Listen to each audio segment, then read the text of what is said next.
Ba-da-da-ba-ba.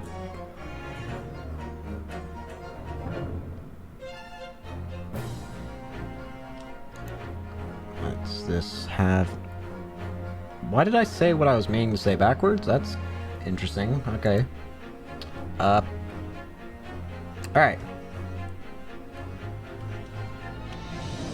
Pull this up. Alright, I think we're ready to go. Before I say anything, missed a follow from yesterday. Burley Tech. Thank you for following. Hope you enjoy stream. Anyways.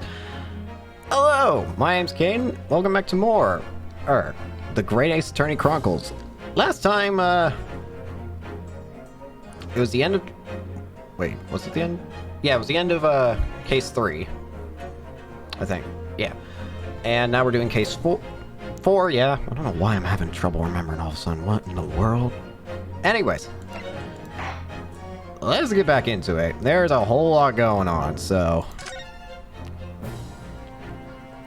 Continuing with Twisted Karma in his last bow or whatever. So we just ended with, Asogi countering all the things that Van Zeek said in his, report. Also, did we get new evidence? Not yet.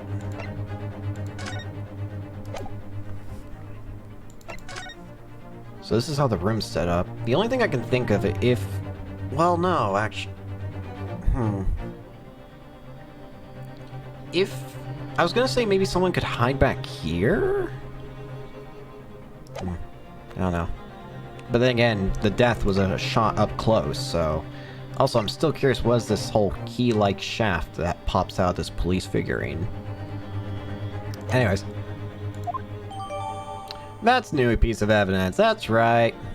Noseboard! Freestanding noseboard, completely covered in notes and articles relating to victims of the Reaper and of the Bailey. Why did I say and?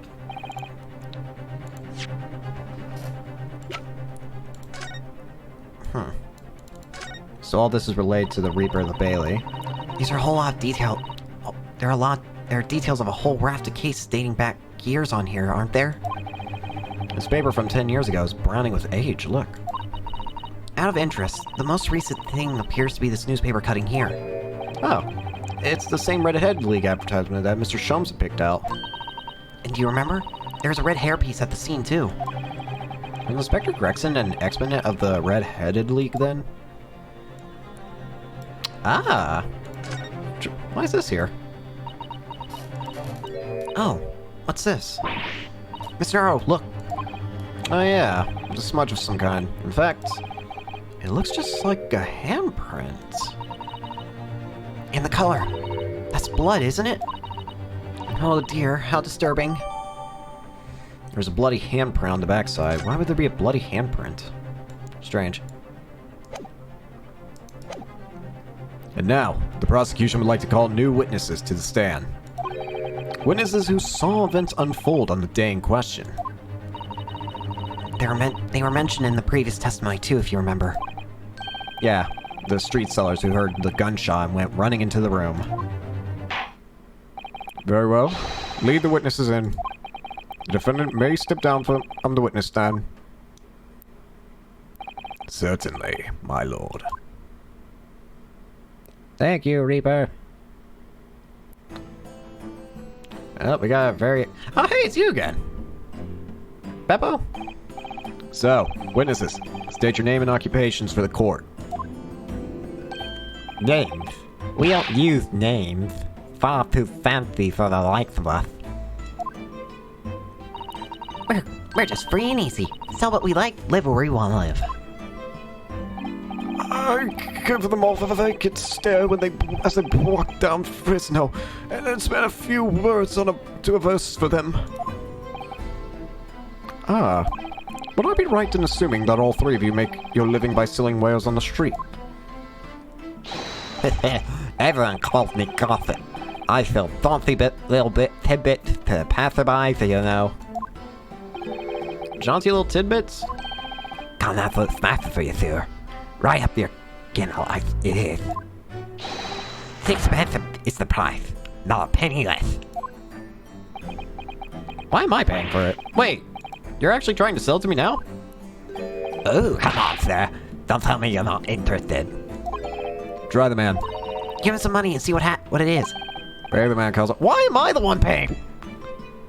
You're all jerks. Alright. 6 pence it is. You won't forget, sir.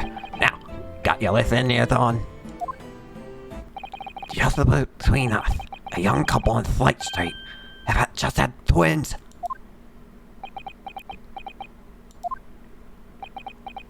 Thank you, sir. Is that it? No, that's not it. It's gossip, eh? You want to spread, but that bit's up to you and your mouth, of course. I got more, you know. Want a juicy one? 6 pence a piece, it is if you're curious. I am curious, yes, about what's going on just under that fat bomb lip of yours. Namely that unusual bruise or whatever it is sticking out from under your collar. Oh yeah. You get choked out, sir? What about the next witness then? What name do you go by and what do you sell? Me, I'm Venus. That's what everyone calls me. Funny, ain't it? I sell these lovely little fireworks to all the local school kids. 6 pence a bomb. What do you say? I'm good. You weren't exaggerating with the little. Do they actually sell? Oh yeah. The second years can't get enough of my Venus firecrackers. Especially when I tell them that if they get 100, they could blow up the school. Not the most savory of ideas, young lady. What do you say then, eh? One part with 6 pence for a pop? Wait, what? You want me to buy one? Tell you what, I'll let you in on a little secret. If you get 100 of them, you could blow up the whole courtroom. Try the woman. Why are you... Give her some money and see what she's right. Very woman, counsel.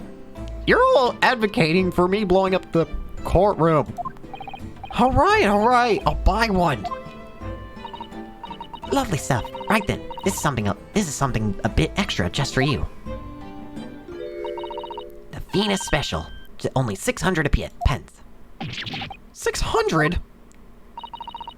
It's 100 of my regular fireworks. Nothing little about that, is there? And there'd be nothing little about the punishment if I blew up the whole Bailey, either. What sort of bang could it make?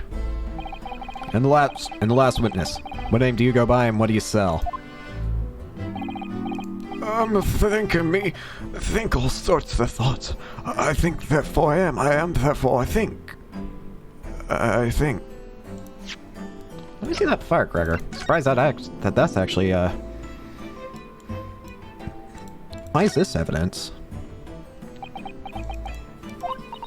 Have an idea, Mr. Naruto? You're staring at the end of the string of fireworks. Sorry, it's just that it's the Venus Special. I was wondering what 600 pence worth of fireworks would sound like. Shall we find out? What? But she said it could blow up the courtroom. Never mind. Wait a minute. I wonder...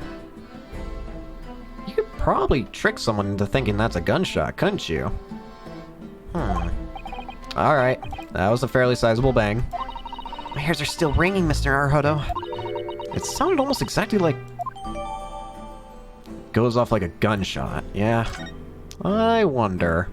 It would also explain why that candlestick's like it. Do you think someone could have stuck a one of those fireworks into this candelabrum?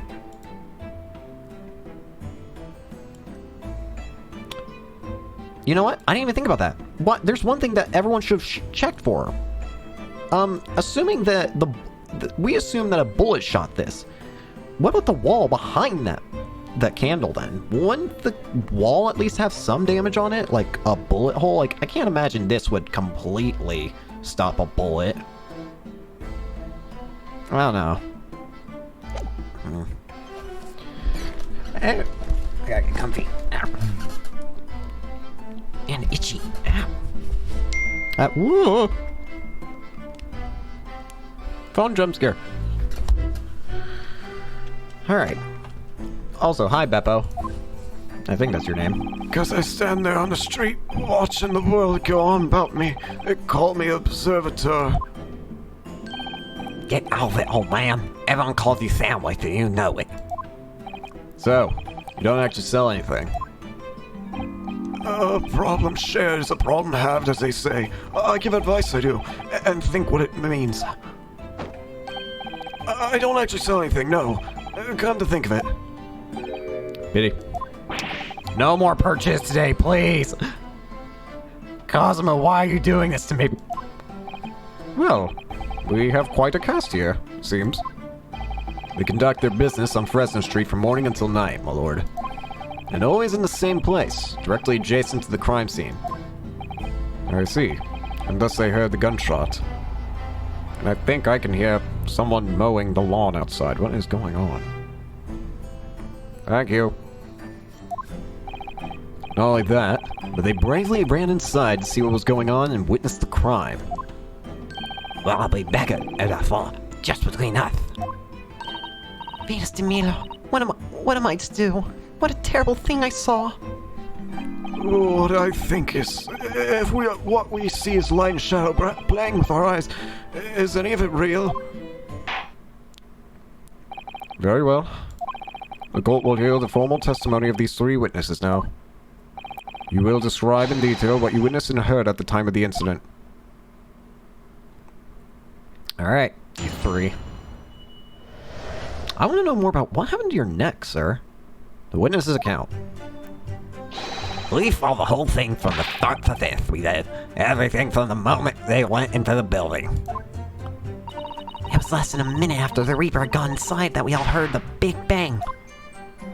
It seems to me that quick to talk is quick to walk. Gossip couldn't wait to go and see what had happened. I ran through the room and there he was, the Reaper, guns in hand, standing over the dead body. I was scared half to death of me, so I ran off to find a copper. Alright. If these witnesses were there the whole day and saw everything, who did they see going inside the building? Only the victim, Inspector Gregson, and the accused, Barrick Van Zeeks. I've seen pictures of that Reaper in the paper. I know what he looks like. And just between us, folks love stories like this. I'd made myself a tiny summary. But wait, the room was just one of several flats in the whole building. Someone from another flat could have done it. All those flats on Fresno Streets are unoccupied. Why? Of course they are. They're small, damp, dirty, and expensive to boot. Why are they expensive? The room in which the inspector was found is the only property in the building that's currently leased. And we know the leaseholder's name, don't we? It's Hugh Boone. Hugh Boone. You know what? It's probably going to be, since none of the three witnesses are given their actual names, I don't think. It's just Gossip, Venus, and Sandwich. One of them's probably got to be Hugh Boone. The testimony of the court, which has just heard, would appear to leave little room for doubt. It's becoming increasingly difficult to see how anyone other than the defendant could commit the crime. But no! Thank you for your candor, my lord. Counsel for the defense, you may proceed to cross them and the witnesses. Yes, my lord. In a closed court like this, without a jury, the judge is the only person whose opinion matters. I have to break down this testimony. Somehow. Alright. Instantly going to save. I swear, I better not be paying for anything else of yours, Kazuma. Hold it! When you say they, who do you mean exactly? Inspector Gregson and Defendant Lord Van Zeeks? I suppose so. The likes of us don't know the names of the high and mighty. But I'll tell you one thing. It was the old Reaper fella that went in last. That's for sure and certain. Just behind Inspector Gregson. Did they arrive at the same time as each other? No, not with all. The first fella must have gone inside a good 15 minutes before we heard the gunshot. The victim arrived 15 minutes before? Are you sure about that? Am I, sir? Does it seem likely if I have forgotten a fellow with a bright head there like that, does it? Yeah, his hair was really red, weren't it? Redder than my flaming fireworks, even. The fire red mop still burns on the inside of my eyelids, it is. Wait a minute. You're saying the man was a redhead? Why are you listening, Tom? Yeah, he was a redhead, and he had a big trunk with him as well. What? Inspector Gregson's hair isn't red. Not by any stretch of the imagination.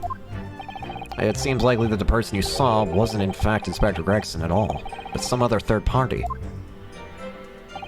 No, I hate to break it to you, but the witnesses are correct. What? Just have a look at this photograph of the victim taken at the scene. So he was wearing a weird mop. Why did I say mop? Wig. Yeah, that's Inspector Gregson, alright. He had a red hairpiece. Of course. We saw one on the floor when we investigated the scene, didn't we? Could it be that whoever the true killer here is, they must have been wearing it and just, I guess, everyone who saw him just thought, oh, hey, red hair, must have been Gregson. I don't know. I still refuse to believe Inspector Gregson wore a hairpiece, though. So why on earth would he have been wearing something like that? The color does seem to suit the man, one might say. The photograph will be submitted as evidence, please, counsel. And what became of his trunk? Okay, hold on. I just thought about something. Death report. Looking at this, it says, victim was shot chest at close range, aimed from front, resulting in instant death. Instant death. Instant death. Instant death. Now, the problem I have with this is Gregson's body. Why is he curled up? I don't think someone who died instantly would in any way, shape, or form be able to curl themselves up like this. So either the death report is wrong again, which are we really going back to that from the previous case? I mean, I'm not complaining, I'm just saying this system of government is apparently not doing it well in Britain. I don't know. The point is, don't trust coroners if that's the case. Anyways, that's besides the point. The point is, I don't think he would get into this position if it was instant death. I don't know. I'm trying to see if there's anything else weird. But I mean, aside from that, I can't really tell. And what became of the trunk that the redheaded victim was supposedly carrying? I was informed that no trunk was found at the scene. So it just disappeared. What? You expect us to be walking the building every second, do you think? Do you? We definitely saw him go in the dark going in, though. No question about that.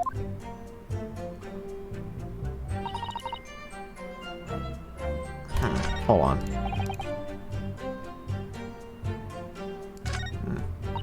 We'll do one at a time. Why not? By which presumably you mean the gunshot?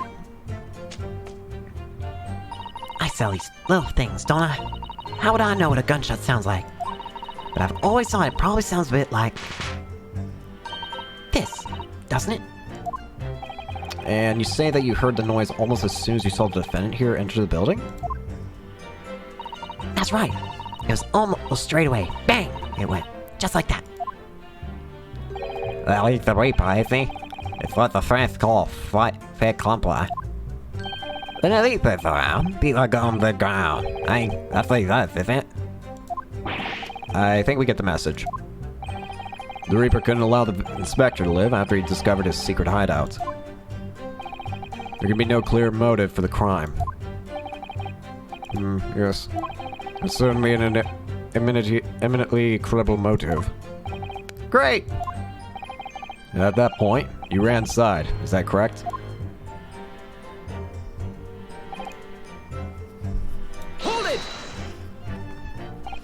So, when Gossip ran to see what had happened, did you go too? Well, me, I'm a bit hampered, you see. All signs that are that I can't move very well. You were way behind, I presumably, with that sandwich board around your neck and that big sign in your hand. What a great burden you bear. Pardon me for asking, Mr. Sandwich, but is it possible you and I have met before? Not anybody, me. Signs are what make me who I am now. I signed, therefore I am. So, you weren't employed as an omnibus driver just under a year ago then?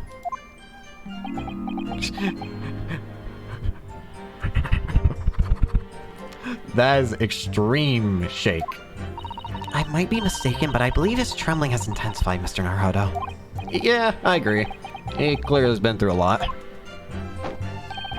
Down King Henry Street and the Black Widow's arms are just there.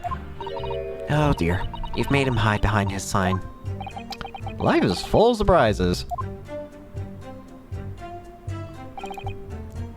Hold it! So then, you were the first person to arrive on the scene, is that correct? That's what I was. I kicked the door open like a professor and then yelled out, "What's going on here?" Lord Van Zeke claims all he heard was a man scream, though. And it was dark inside the room. No, dark at all. There were candles burning on the wall. Really? As there was a fella collapsed on the floor. Definitely enough. It's the first thing I noticed when I got inside. Ah, I see. Even though Lord Van Zeke claims not to have seen any such lights on the wall. The next thing I noticed was someone stand there beside the body. The accused, Beric von Zeeks. That's right, the pale-faced Reaper himself. I little thought, tonight, that I'm no little coward. I stood my ground and gave the Reaper a cold hard stare myself. Apparently, Sandwich here is not in the same... does not agree. Excuse me! Sandwich. Do you have something to add, Mr. Sandwich?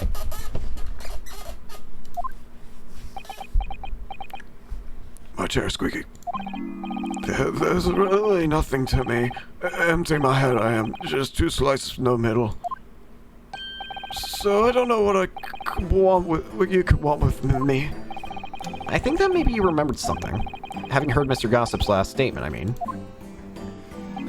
What I think is, we're all nothings really. We try to dress us as something else, but at the end of the day, we're all just street sellers. That's enough out of you, Sandwich. Keep your trap shut now. Unless you want us to make you a real sandwich. When he saw the Reaper, he fell clean over on his backside. That's it? No, you wrong, Blacker. I told you to keep it a secret. He screamed, he did. Screamed and scrambled off on all fours. That's all I wanted to say. Mr. Gossip, is this true? The floor is dead slippery, that's why. I have in my hand on a filthy bull blood, then ugh. Oh! Wait. Then does that mean... does that mean this is your handprint? If so, wait, then that... I guess you could walk in, see the victim, and then fall behind, and... wait, but then that would mean... this was fallen over already, wouldn't it? I don't know, something's weird here, I don't know. Anyways, I think that handprint has to be yours then. What? A whole blood? Wait a minute, hold on.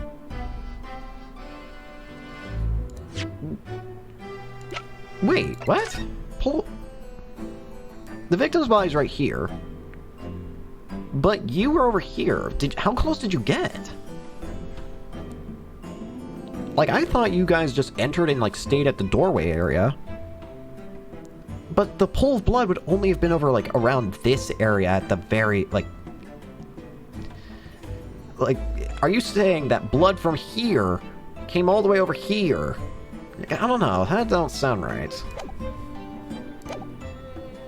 But here, even when I sprawl on the floor, I still keep giving that Reaper a call up there, and don't you forget it. Let's just go back a bit here. Did you say you got blood on your hand? I did. I've been very bad for that sometimes, don't it? I was scared, so I flipped over. I can't even between us, can we? No, Mr. Gossip. I'm gonna have to ask you to add that information to your formal testimony. Oh, if I must. Witness will amend his testimony to include the aforementioned details at once. I feel like Cosmos just realized something. I flipped over and got blood on my hands, so I quickly wiped it off the floor.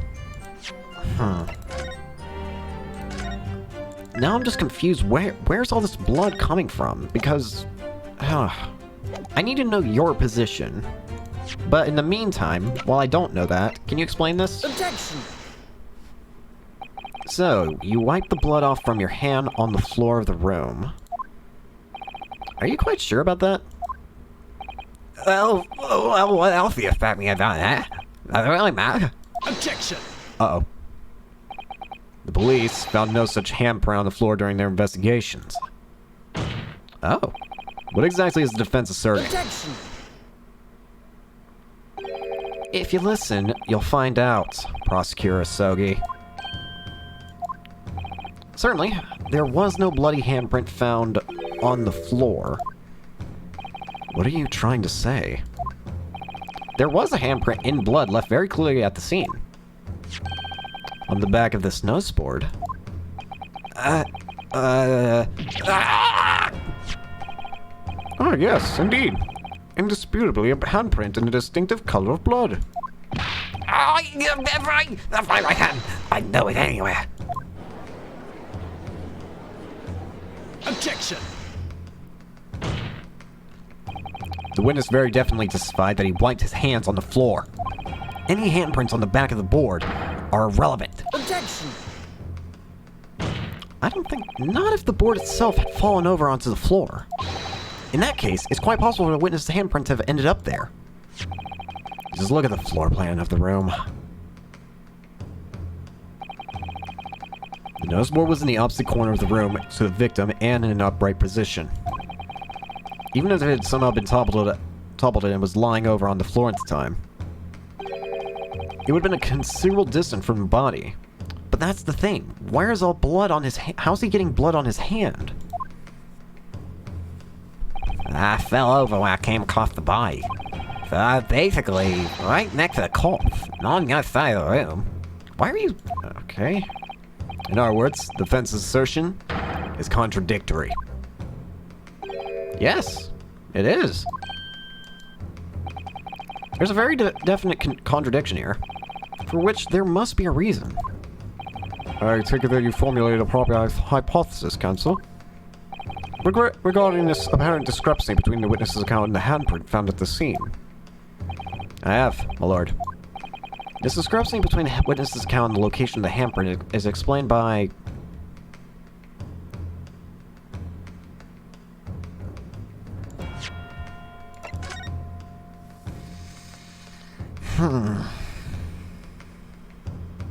What is it explained by?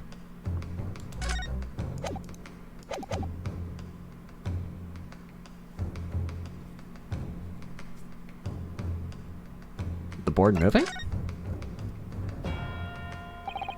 The real contradiction here is the handprint itself, not where it was found. As the court can see, it's upside down. Oh. Wait, what? Good gracious, so it is.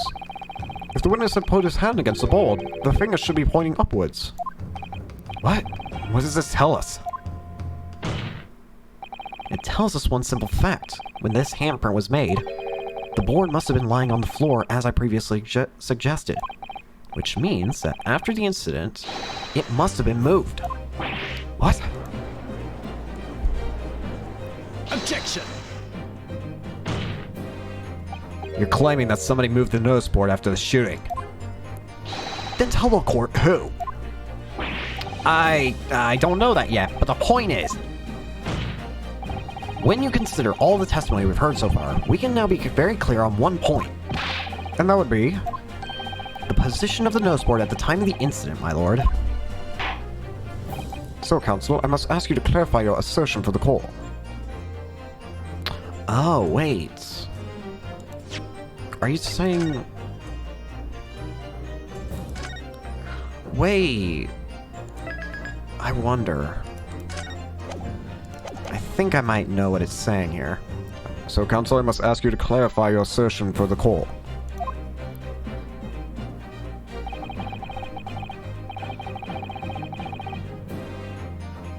At the time of the incident, where do you maintain the noseboard was situated? Right here? Take that! This is the only possible location, immediately adjacent to the doorway. If the court would think back to the testimony given by the defendant earlier, he said that when he entered the room, it was dark, and he couldn't see the body. If the noseboard had been here, the body would have been completely hidden from view, and the light from the candles would have been blocked, making the room appear darker. Objection! The accused also claims that the victim's body simply appeared before him. That's true. Or, in his precise words, if it fell over, then it would just appear. Just as I picked up the firearm to examine it, the door flew open and I heard a man scream. It was only then that the body of Inspector Gregson appeared before me. I don't know about calling it a scream, but he was talking about me and no mistake. Cause it was me that kicked the door open. If you look again at the floor plan, consider what would happen if the door to the room was thrown open with force. It would have smashed it over here. Yep. That can't.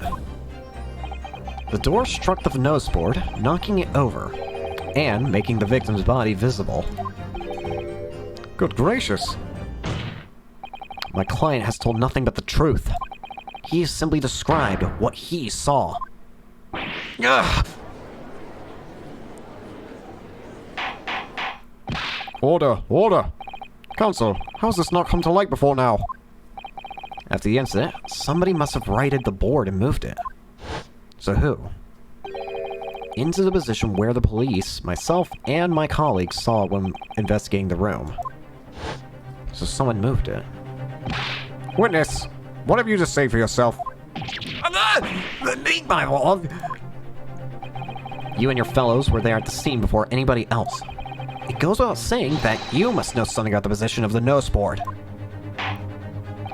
The witnesses in the stand will testify again. You will each explain exactly what you did upon arriving at the scene of the crime. Stop looking at me with glasses of your glasses at me. I get the message. Alright. The mystery of the moving board. I don't know nothing about a nerve ball. I just wiped my hand on like that's all. Well, don't look at me. I haven't got a clue about it. I was doing business with some second years at the time. I don't know anything about anything. I'm just a bystander, me. Just a sign of the crossroads of life. I thought Weeper, I bet. He got a face that screamed bored. I can't see how this changes anything anyway. The detective still died when we heard the gunshot. Huh? Why'd you add that for? So none of you can elaborate further. Shaken by the crime they witnessed, and with only the light of a few candles and an oil lamp by which to see, we can't expect these witnesses to be able to give a more precise account of what happened. That's right. Yeah, don't pay to expect too much. It's man's endless quest for knowledge that's destroying the world. That's what I think. Do you? Really? In any case, as this testimony shows, even if the notice board was moved by somebody following the incident, it makes no difference. When the gunshot rang out, the accused was the only person at the scene. In short, the only person who could have possibly have committed this crime is Barrick von Zieks. None of this wrangling over a board changes that simple fact. Quite so, quite so.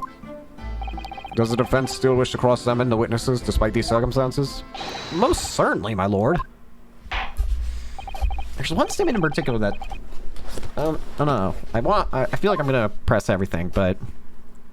What Beppo at the end... No, sorry, Sandwich at the end there said.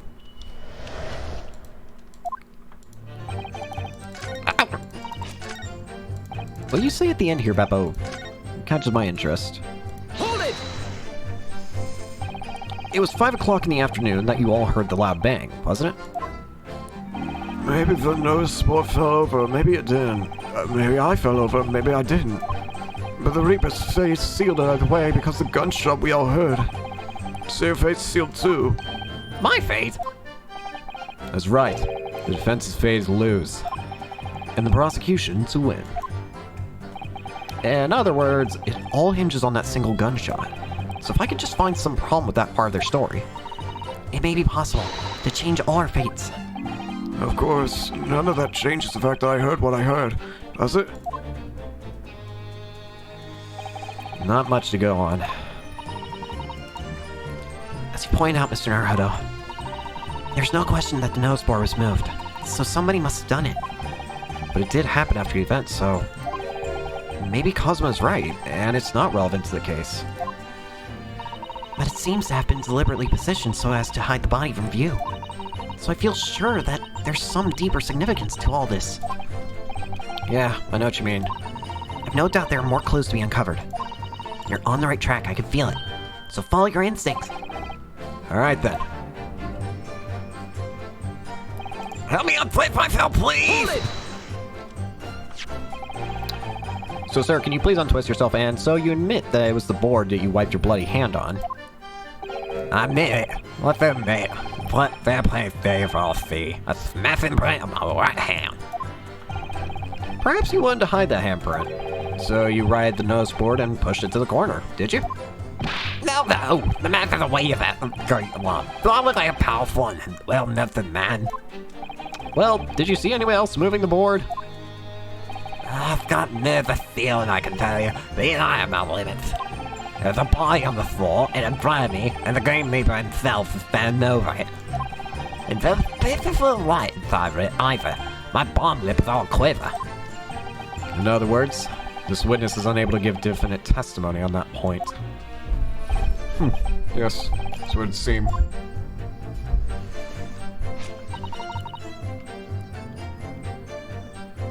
Doesn't your dress have to be out of a very scratchy material to be able to do that? I don't know, like a very rough material? Hold it! When you say you were doing business with them, you mean you were selling them fireworks? Is that illegal? Yes, what else? They're a primary school just around the corner, see? Those cheeky little so-and-sos have got a plan to blow up the school to Kingdom Come. Huh. I've been telling them on them, letting the teachers know what they're up to. Oh.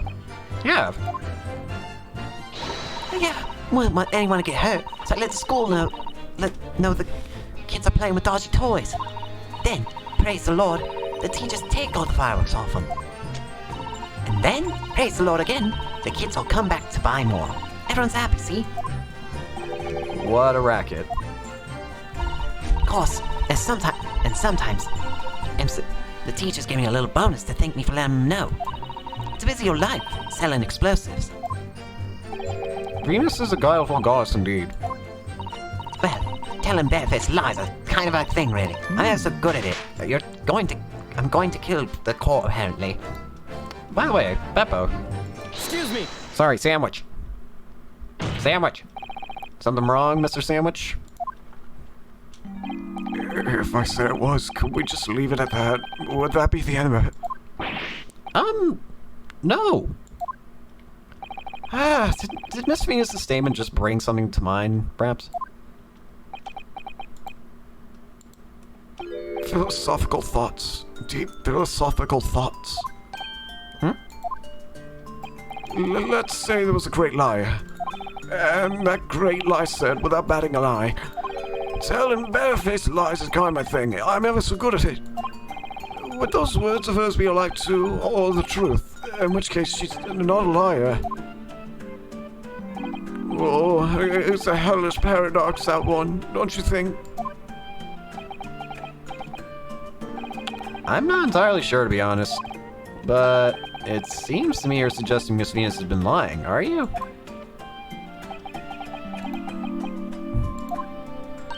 What are you on about, old man? Trying to cause trouble, are you? Keep on like that, and I'll wrap your whole body in firecrackers and set them off. That'll give you something to tremble about. You have startling, disturbing mind behind that sweet and innocent face, young lady. So, Miss Venus has lied in her testimony. Is that what you're saying, Mr. Sandwich? Well, if it means I'll be burning in hellfire for the rest of my days, so be it. Yes, that's what I'm saying. Can you elaborate, please, sir? Old blabbermouth here head for the room where the gunshots seemed to come from.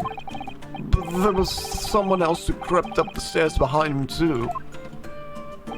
That's right. The rotten liar over there.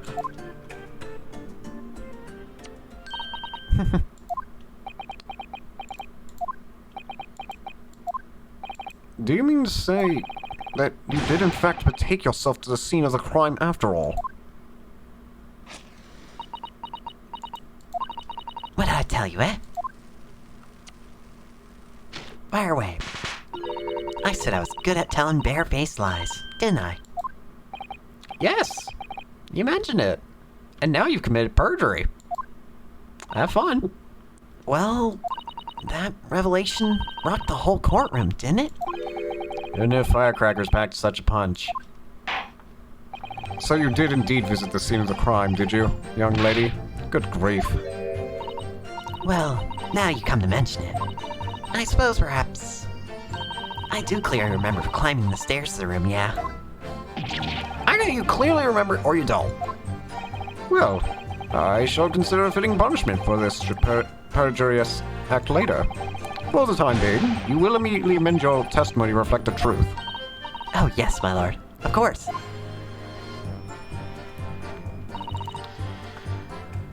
Maybe I did sneak along with behind gossip and have a little peek into the room where it happened.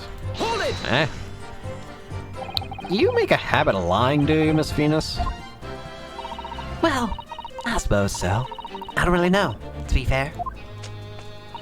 If you want my advice, though, I take everything I say with a big pinch of salt. Alright. But you did in fact go to the room where the victim was killed on the day in question, didn't you? Oh, please. As if I would. I can't think of anything more terrifying. The truth, please. Alright, just a bit then. I mean, a girl my age is curious about stuff, you know? You are...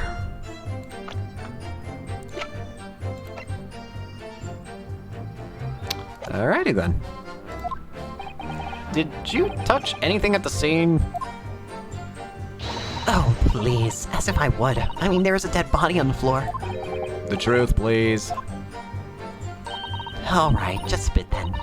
I had to look to see if there's anything I could sell. So I did give the place a once-over. There was nothing to write home about. Right. Now, I hesitate to ask, but... You didn't move the nose board by any chance, did you? Oh, please. As if I would touch anything like that. Just a few bits of loose change was all I had. The truth, please. Alright then. I thought there might be something worth having underneath it. So I blasted the flippin' thing. Sorry, flipped the blasted thing. You flip... You're telling us that you did move that board? I think that it did slip out, didn't it? What, you... I don't believe it. The girl doesn't think. So, did you find anything then? Something that you might have taken, perhaps, to sell? Oh, please. I should be so lucky if I met... The truth, now! I might have found this little pocket watch under the board. Nose board, I suppose. Ay. But if you... Hi. So you, what was it? You were the one who took it. Gina. Young lady, may I remind you where you are? That watch there. That was a present to Inspector Gregson from the yard for a big case he solved 10 years ago. Oh, so it's Gregson's watch. The professor case, no doubt. Boss used to wind it up every evening without fail while he was waiting for his grub to come up the pub. I see. I swapped it off him once and blimey was he upset. He gave me a right earful. Said he hadn't missed a day in the last 10 years, polishing and winding it. It meant the world to him. That watch did. Possibly not the best thing to go diving for, then. It's not all that, though. I took it to Jabs that night to ask how much it was worth, but the old dealer wouldn't touch it. Wouldn't give me a penny for it. Said it wasn't working. Knocked about and worth, as he called it. Ugh. I knew I should have lifted it.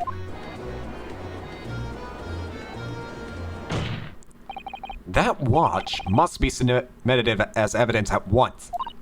Ah, please, just so long as you promise to give it back when we're done. Not a chance. I'll swipe from here if you try to get your grabbing mitts on it again. That's enough. Hand the watch to the bailiff forthwith. Now, children, watch your manners.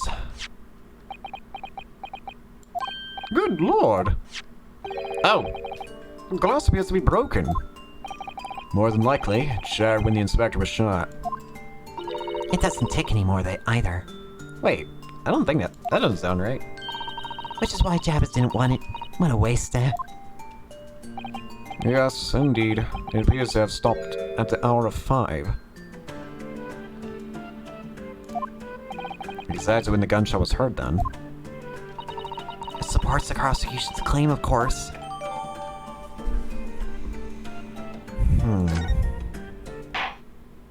Well, it would appear that the mystery of the moving noseball has been solved at least. And as predicted, had very little bearing on the case. I don't know about that. Oh. Interesting. Why was this moved? Ah, there's a tiny little keyhole here. Can you see? Oh yes, that's probably for the winder used to wind up the mechanism. Looks a little unusual, doesn't it? Yes, you need to just the right key to wind it, I imagine. Why do I feel as though I've seen something? Something a bit like a key that's about the right size to fit in this hole. It'd be wonderful if you had the key. Check carefully over what we've already found. The glass over the face really is badly cracked, look. What a shame when the inspector clearly looked after it so carefully. I imagine Mr. Shums could repair it, don't you? Yes, I should think so. He's very adept at things like this. Useful man to have around, in fact. Can't remember he's a great detective, Mr. Arho, not an odd-job man. Well, he's kinda. What is it? It's like a little click. There's a tiny little stub sticking out from the small hole here. Look. I suppose there must have been a little knob or something on that for setting the time. In that case, seeing as we know the inspector took such good care of his watch, probably broke when the incident occurred, didn't it? Yes, of course.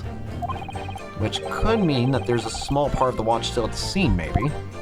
But otherwise, it's just gone. Anyways. Open this. Yeah.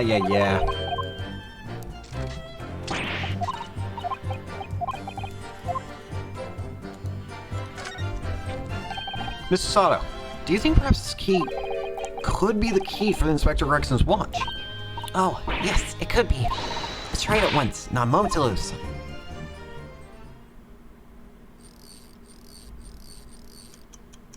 Bingo. I knew it. A perfect fit. And look, the inspector's watch has started going again.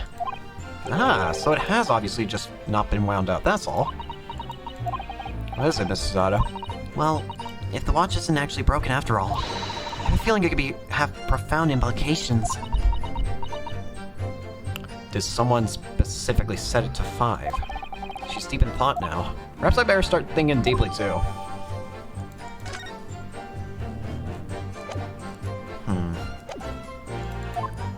Now then, continue with cross-examination, please, Counsel.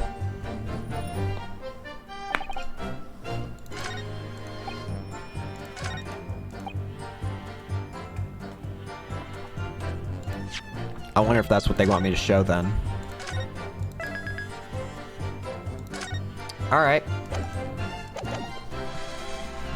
The detective still died when we heard the gunshot, and yet this still works. I'm afraid that's not necessarily the case. Oh. At the scene, we found this key to the winder of the inspector's pocket watch.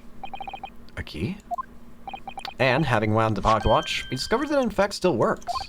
You see, the watch didn't stop because it was broken at all. And that fact completely undermines one of the most fundamental premises on which this entire case has been built. What?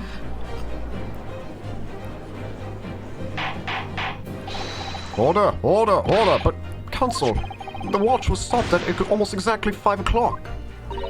Yeah, which is just when we heard the gunshot. Exactly hour. The time that was showing on the watch tells us nothing other than when it wound down. It's merely a coincidence that it happens to be at 5 o'clock. Objection!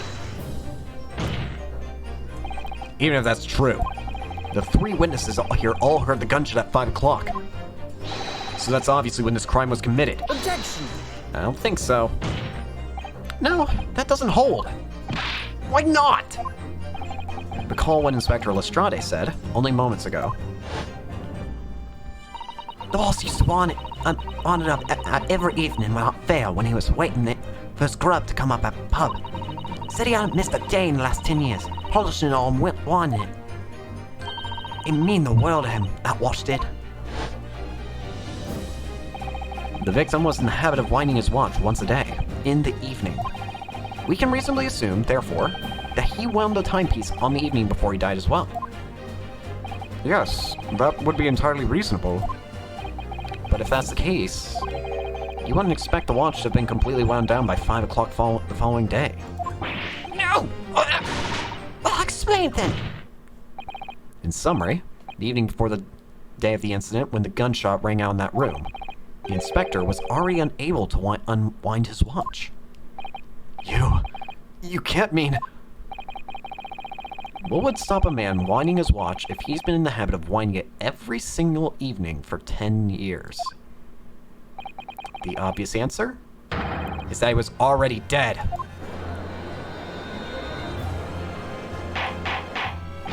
Order! Counsel, this is the most extraordinary claim. Objection! Extraordinary is the word. It's absurd. You claim he was already dead the night before. Do you really think that Scotland Yard's coroner would have overlooked something like that? Well, actually, hold on. That actually brings up a great question. What is wrong with the autopsy report? There's no time of death. I don't know if that's like a game error or if that's just deliberate, but... On that subject, there is something rather surprising. There's actually an omission in the coroner's report. The time of death is not noted. Okay, so that's deliberate. That's right. Wait a minute. You're forgetting that my leg found that went from the under me when I kicked the door in. What do you mean? Like I said, I planted my hand in a big pot of blood. Yes. So the victim's blood hadn't dried. It was fresh. He kept it on fast, doesn't he? Objection! But that blood could be explained in any number of ways. It could have just been put there afterwards. Some fresh blood could have been poured over the victim's body after... Objection! Does my learned friend think that fresh blood is available on every street corner? Well, it needn't necessarily have been human blood, of course. We've been told previously that Scotland Yard has no way to identify blood as human. The problem is currently being researched. At present, you are correct. It is beyond our abilities. So then, a chicken's blood could have been used, for example. It's certainly a possibility that wasn't the inspector's blood at all. Objection! Unless you can definitively say it was. But the gunshot was heard at 5 o'clock that afternoon. That's beyond question. Is it, though? What? Given that the time of death of the victim has already been called into question, It isn't beyond the realms of possibility that what these witnesses heard wasn't a gunshot at all.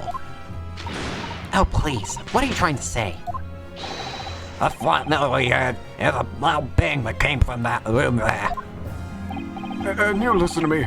A street seller's ears are his livelihood. I don't doubt your ears, sir, but all you can say is that you certainly heard a noise. Explain yourself then, counsel. A noise that sounds like a gunshot. Could have been made with... Well, ain't it obvious? I'm still gonna save. Because I like to save before freakouts. Or anything of the sort. But anyways, Venus, we need to have a record of anyone who's bought these. Something like this. The culprit could have set off one of these to fake a gunshot. Good gracious. The very fireworks that are sold by the witness. Hold on a minute. I seen I did. My pretty little fireworks only make a little pop anyway. See? Not 100 of them together. The Venus special that you sell for 600 pennies sounds like this. As the court can now attest, it sounds very much like a gunshot, in fact. Are you trying to suggest that somebody set one of those fireworks off at the scene? I'm suggesting that somebody knew the defendant was in the room at 5 that day, and sought to implicate him by creating a sound like a gunshot for these peddlers on Fresno Street to hear. Objection. But even the accused himself has testified that he saw no one else in the room at the time. Whether it was a gun or a firecracker, the only person present to cause the bang was Barrack von Zeeks. One with if I'm matching up, my firecrackers go pop. See? It's the way people like them. I fear for your fingers, young lady. Objection. Actually, recently during my time here in Britain, I've learned of a very useful invention indeed. Something called, a time bomb. Good heavens, a bomb! Yes, a device that allows you to blow up whatever you like, whenever you like. Mr. Arhodo, I worry that your unfortunate phrasing there may lead to yet another international incident. No. Wait. It's the whenever you like part. That's important. A time device. Yes, exactly. A time device. Something of that nature could have been planted at the scene. A device that was able to produce the sound of a gunshot long after the culprit had left. Your extravagant claim will have to be substantiated with evidence, counsel. What proof do you have to suggest in any way that a time device was employed to create the gunshot? The candle. Take that! As the court has already discussed, the tip of one of these candles in the candelabra has been blown off. Indeed, because it was struck by the bullet, which presumably passed through the victim. I don't think that's possible, my lord. Not possible. Why? Because of the scorching. There are gunpowder scorch marks clearly visible on the broken candle. There are. That's right. That kind of pattern, those like scorch marks, they only appear if it's like point blank range or whatever. But is it not the case that there was also scorching on the victim around the bullet entry wound? That's right, there was. But as we heard earlier, scorching like that only occurs when the target is at a very close range, a matter of centimeters from the gun. Which means that the scorching on the candle can't possibly be the result of a gunshot. You're suggesting it came from the fireworks.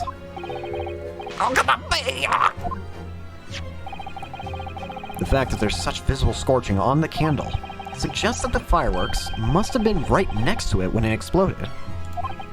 Or to put it another way, the candle and the firecrackers were joined together. The culprit somehow attached the fireworks at a point partway down the candle. After the killer had left the scene,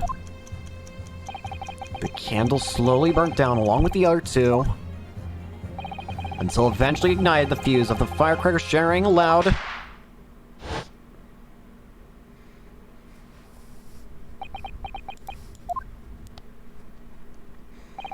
and that is how these three witnesses came to believe they'd heard a gunshot at 5 o'clock. Well, what a plot. And this implies that the victim could have died earlier than we've been led to believe. The previous day, even. Now with all your horses. All the horses if I'm going to the building, remember? I couldn't forget that flame-colored hair even if I wanted to. The thing is, it's a wig. The person you saw entering the building wasn't the victim at all. Consider this. Obviously, anybody can wear a wig. So the person that these witnesses saw entering the building 15 minutes before the incident occurred could easily have been someone else entirely wearing the red hair piece. Someone else? Do you mean to say... It was the same person who contrived the firecracker trick. In our words, Inspector Gregson's killer.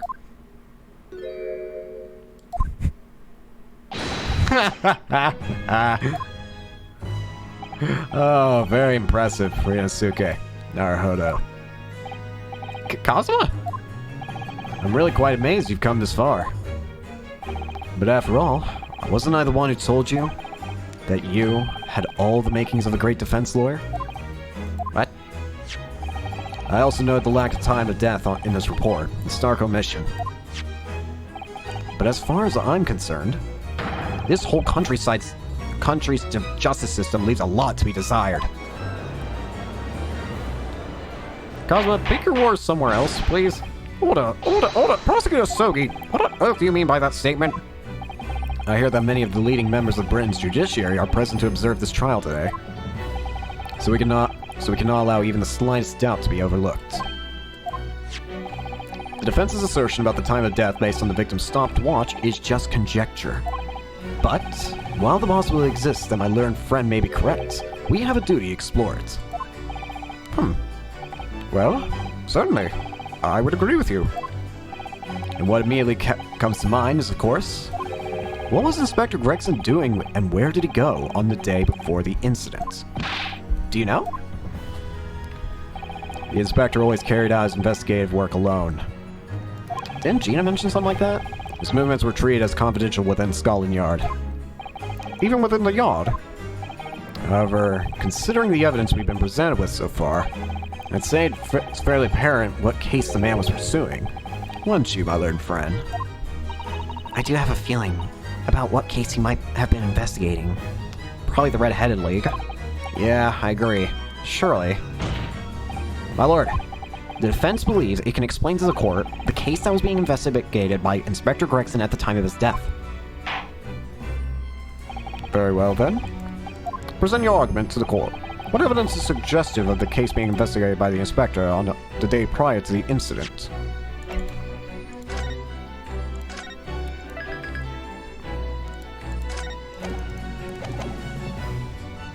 It'd have to be this, right? Take that! I believe this red hairpiece points to the answer. We might assume it was part of a disguise used to carry out an undercover investigation.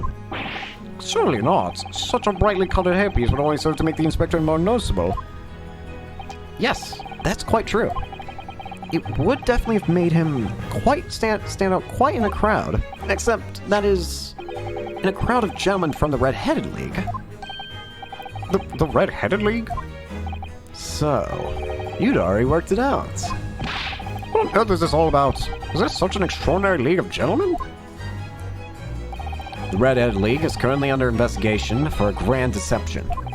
A deception of what nature, Counsel? They've been targeting red-headed men across all of London and tricking them out of small sums of money. 2 men were arrested for the misdemeanor only yesterday, in fact. My lord, the defense calls for those 2 men to be summoned at once. 2 redheads? Inspector Gregson clearly infiltrated the Red-Headed League using this hairpiece, so it's very likely that he had direct contact with these criminals. And it's quite possible that such contact led to more serious events. I concur. That we cannot in good conscience leave this new avenue unexplored. Well done, Mr. Naruhodo. Well, it's another possible line of inquiry for us at least. The prosecution will make immediate arrangements for the charged men to appear. Bring these 2 Red-Headed League conspirators before me, Prosecutor Sogi. At once, my lord. Very good. We will have a 30-minute recess. Cause adjourned. Very good.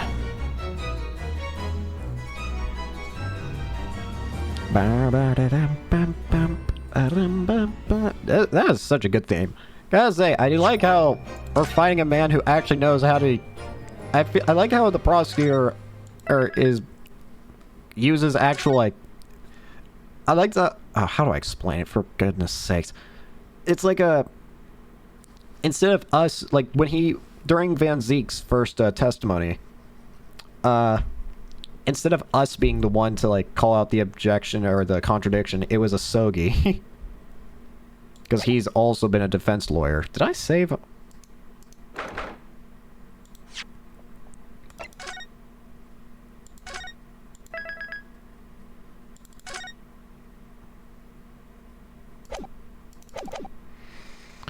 Alright. Oh, there you are, Odo. What kept you, my dear fellow? Hello, Mr. Shums, Gina. You sure about what you said in there? The boss, you know, actually died the day before. It's pretty hard to swallow. Yes, I was shocked by the revelation too, Gina. As was I. Possibly more shocked than both of you. It's not a competition, Mr. Shums. But I was more shocked than all of you put together. This is the autopsy report in question, is it? Yes. It's strange that there's no time of death noted. I suppose there's a simple explanation, or perhaps it was a deliberate omission. Oh dear. If it was deliberate, it puts me in mind of the last case we worked on. And Dr. Scythe. I know. Anyway, it seems that on the day before Lord Van Zeeks discovered his body, Inspector Gregson was investigating the Red-Headed League, so perhaps something happened with them. Come to think of it. You had trouble with those Leaguemen too, didn't you, Mr. Shums? You were taken in by their trick. No. Naturally, I wasn't taken in, as you put it. My sleuthhound interest was merely piqued slightly by the rare scent of a weekly £4 income. And that scent masked the underlying scent of deception, I suppose. The two criminals in question are the pair we saw being arrested yesterday, aren't they? In Mr. Shum's suite, I mean. That's right, Suze. It was me who took him in. Thanks to the tip-off by a good law-abiding citizen. Indeed, yours truly. So it's going to be that pair in the witness stand next, is it? Something doesn't quite make sense to me, though.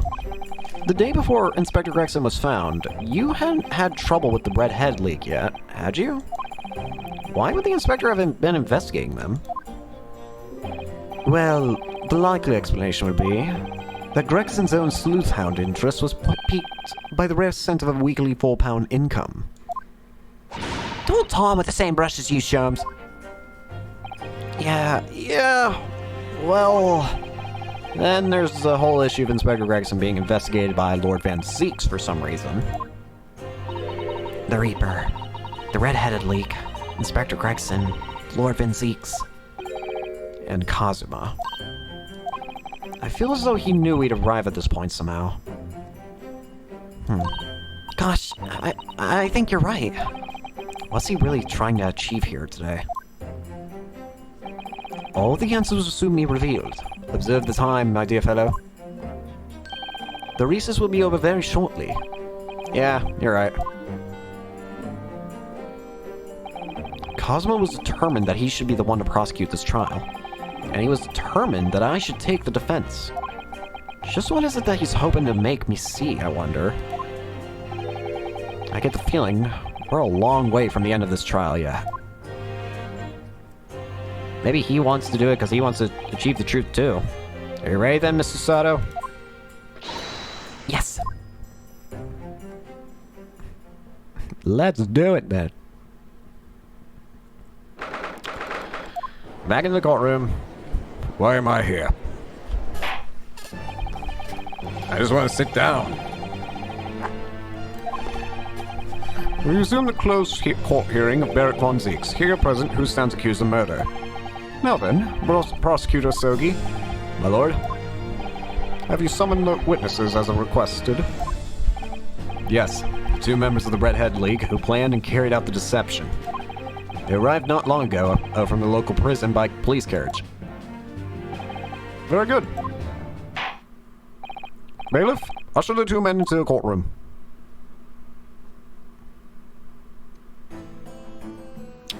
I shouldn't even be surprised at this point. These two men are currently being held by the police on suspicion of attempted extortion. You may omit your occupations, but state your names now for the court. I am Fabian de Rousseau, a descendant of the great Rousseau family from Nice, in France. My name is Peppino de Rossi. I'm the third son of the great Familia de Rossi, the landowners from Napoli.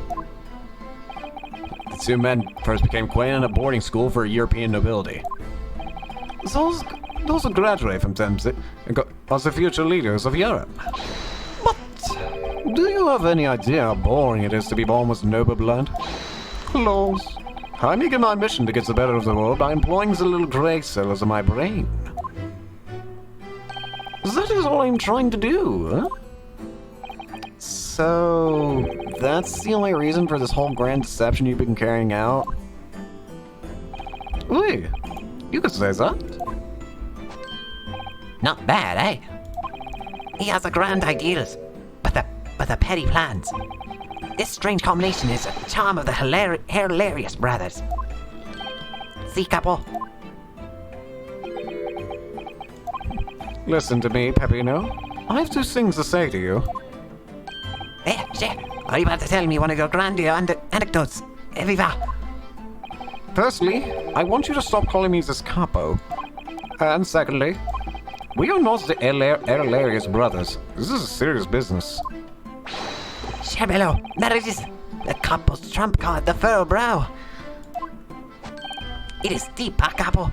The furrow and the meaning of your words.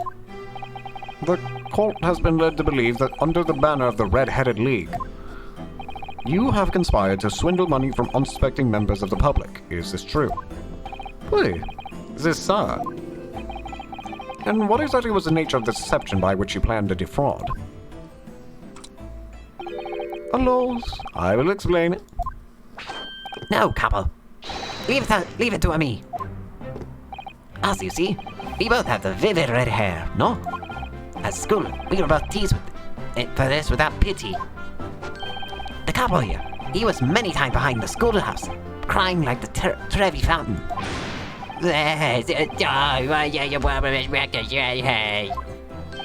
Every night, he would bury his head in a pillow. This is bien, Pepinos. Enough. I'll explain the rest. The first step was the newspaper advertisement. About 1 week before the plans went into operation, we listened to the same notice in every paper in London. Yeah, we saw that notice. It was this one, I believe, entitled to the Red-Headed League. Oui, c'est ça. I'm honored that you have seen it. It states that the only condition for joining the league is having flame-colored hair. And that if you satisfy the interview panel and are admitted into the league, you could receive a weekly income of £4. On the day specified, red-headed hopefuls gathered in droves at the park specified in the advertisement. And from each person present, this pair took an application fee of 5 shillings. And with the money, so France, it was the most elegant plan, no? No, it was most dishonorable. But to be frank, I'm stunned anybody was foolish enough to be taken in by such an obvious trick. Park was described by one witness as choked with red-headed folk, like a coster's orange barrow. And the day on which all these men gathered to apply was the day the victim was discovered. Crucially, these two men spoke face to face with every single person present that day. Oui, I've seen more red-headed people in one day than I will ever see in the rest of my life. See. And now, every time I see the couple's hair, I feel sick to my stomach. Anyway, why have we been summoned here today? Sorry? The day for our trial is not until tomorrow, I was told. Naturally, neither of these men have been told any details about this trial. They've only been shown this photograph. Very good. So, Mr. de Rossi and Mr. de Rossi, you will now give your formal testimony for the court on the subject of the gentleman pictured in this photograph. Of course. We are always ready to help with the law. Alright, you two. Stop eating your spaghetti. You're making me hungry. Man the photograph. We had more than 1,000 red-headed people assemble in the park on Lime Street that day. But I don't recall the man in this photograph. I couple. None. I don't remember him. Obviously, he's dead now, but I assure you he was not in the park. Allora, the victim has nothing to do with us. You have a lot to answer for, Pepino. It is your fault that we got caught in this in the first place. What? You've given sworn testimony that this man in the photograph was not present. Can you be certain? Oui. I'm quite certain. We did not interview this man. Nobody looking like this came to the park. This I can promise. It must be noted that you have been arrested for a grand deception. However, accordingly, this court has little confidence in your assurances. What's with this attitude? We get to nowhere, huh? He's really sulking. He's really a sulking now. This confidential document was obtained directly from Scotland Yard. It records an entry from the inspector's private diary dated the day before the incident. It reads, Lime Street, Red-Headed League, undercover. Ah, I have the answer.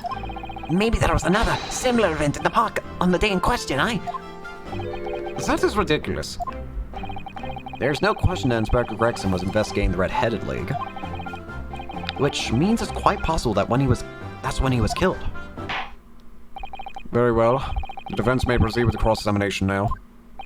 Ah, yes, my lord.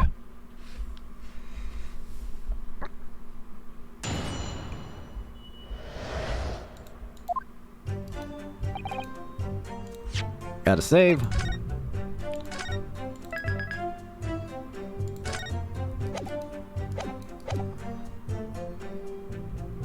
Hold it! Wait, actually, I should have. Whatever. 1,000 people. That's a very big crowd. It was quite a spectacle. It's coming from all over the capital. See, the capo here. He has the magnetissimo animale, Nobody else could attract so many people. If I could be born again, I'd be the capo. All of those people want the money, people. The £4 per week. Are you suggesting that she spoke personally with all 1,000 applicants? Oui, that we did, because every one of them paid us 5 shillings. We take their names, and we take their money, and we take their address as well. Then I tell them we take some days to let them know by a post. Infinito, maybe 2 minutes per person. And we start early in the morning, and we stop late in the night. So, you earned 5,000 shillings in one day. That's a small fortune. Who thought there was 1,000 such global redheads in London to start with? One of whom was a great detective.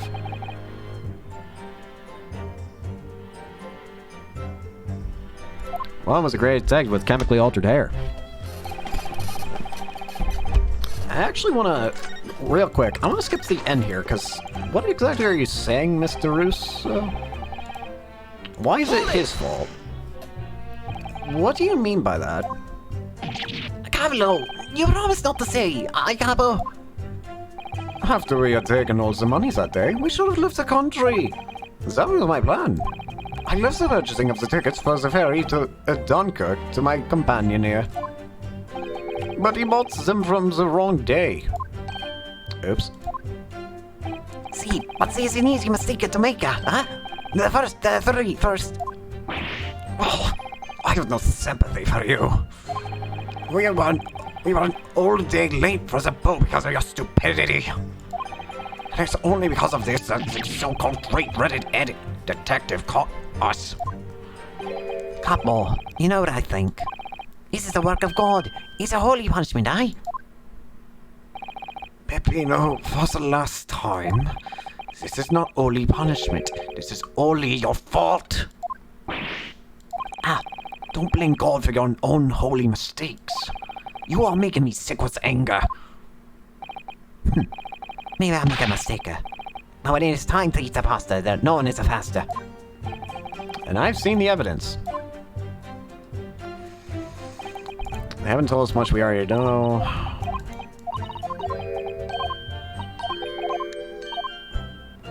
Let me go back. Let's start this again. Hold it! Don't recall. He doesn't look at all familiar. No, I don't think so. And this is a way guy. He's trying to trick us.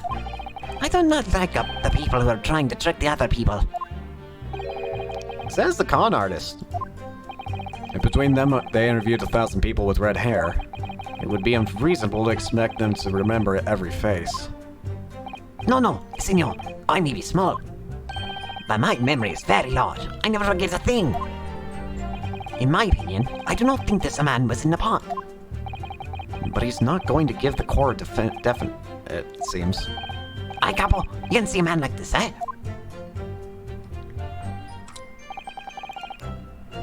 Hold it! But according to what you said, you spoke with 1,000 or more people that day. Hey, that's true. My eyes were burning by the end of the day. Surely then, you can't actually remember every single face. How are you so certain that this particular man wasn't present? Normally, the red hair is very distinctive, eh? But not when you have 1,000 redheads crowding around. Then it's just an eyesore.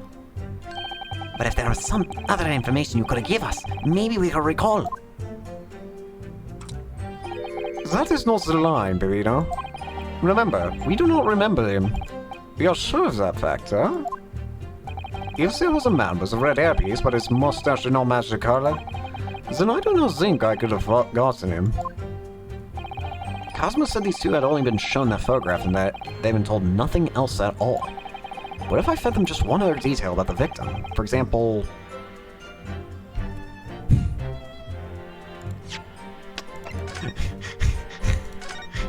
Did you know the man liked fish and chips?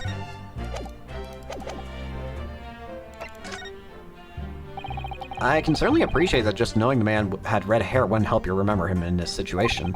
What if I told you that the man was always munching on a packet of fish and chips? Do you remember a man who was eating incessantly? Not really. I was looking only at the red hair, at the other the applicants. I wouldn't have noticed their fish and chips any more than the caviar on smoked salmon. Or spaghetti. Me, I love spaghetti. Really? I had no idea. Tell them again what you said before, Pipino. See, Capo. See, I say it again and again. Let's go back.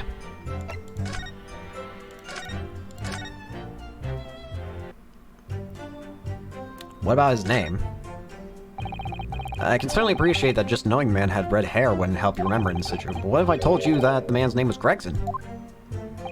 The man in the photograph is a man still Gregson. Hey, FFs, how's it going? Yes. Names. They are boring. I do not listen to any of them. Oh. It was not a real interview, huh? It was just a show. Why would I remember the names? That's right. This changes nothing. The man in the photograph was not there. We have already said. I see. There seems to be a little gain from this point. Yep. Alright, so the profession then. Still working the same thing from the last 4 months. I hope it's at least going good.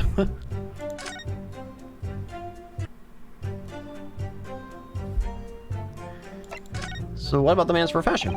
I can certainly appreciate yeah. But what if I told you the man in the red hairpiece was actually a detective? The man's a photograph, a detective. Yeah. It would appear he found your notice in the paper suspicious and decided to investigate incognito. Sorry, this changes... Ah! Excuse me!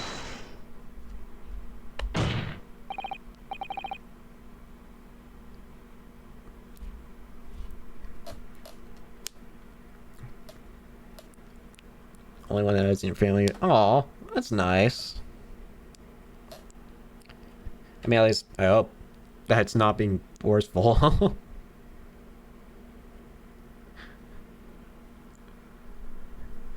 files arranged. Yeah, I mean, I don't know how files and all that work, but I can imagine it's a pain.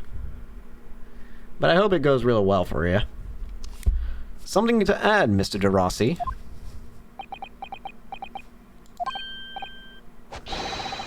File stretch now. At least you got close. Thank you. You're welcome. Yeah, see, I'm always adding something. Parmesan, olive oil, pepper. What I mean is, did you not agree with your friend's last remark by any chance? Eh? What did I just say about the detective? Yes, that. Keep your mouth shut, Peppino. You've said enough already. But why, Capo? What is the problem? There was a man who said it. I am an inspector from Scotland Yard. What? Good lord! Order! Order! Order! Explain this volte-face in your testimony, witness. It's simple. A man who was at the park said to us that he was a There was no such man. My die. What are you saying, Capo? Have you forgotten, I have forgotten nothing. Nobody like this came to the park. Basta, Capo, basta. You beat me up to many things, but not two. The memory and the meals. Like I said, when it's time to eat the pasta, no one is a pasta. But you are inferior to me in every other way, so shut up. Objection!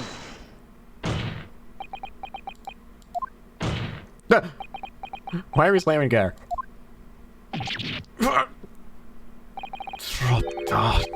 The damage is done. Indeed it is, sir.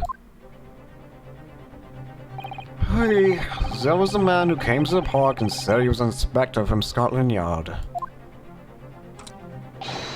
However, he looked nothing like the man in the photograph. He was someone else. How can you be so sure? Because, to start with, his face is completely different. See, it's true. It's true. The man who came was a younger. His face was clean shaven. His eyes were sadder, and his chin was a thinner. No resemblance whatsoever, then. Anyway, I was not going to be fooled. I took the obvious precaution and said to him, "If you are really a detective, show us the proof." See, the capo here. He doesn't take no nonsense, I. He was well prepared. He said he had an identification. Identification? You mean official police inspector's identification? That was most unconvincing. Sorry, my lord. Consul, no incognito inspector would offer his identification for inspection. It's quite out of the question. Really now? Definitely. Why would he expose his true identity? Clearly, the papers were fake. Certo, capo. You're a genius. As we say in Italia, it takes a thief to recognize another, eh? And what happened after he announced that he was a detective? He became very annoying. He said, "You are under investigation." So I took his papers from him and chased him out of the park. It's fantastico. And look, here's an identification. Okay. So you stole from the man? I don't think you're allowed to do that. He has it coming. He made us very scared. But he was not who he said he was. Indeed, the person described does not appear to have behaved as a true inspector would. However, I believe it would be prudent for these identification papers to be entered into evidence. But I like them. Now they're mine. Alright, so what do these say then? Whose identification is this? Well, I suppose we should look to see what this inspector's identification looks like.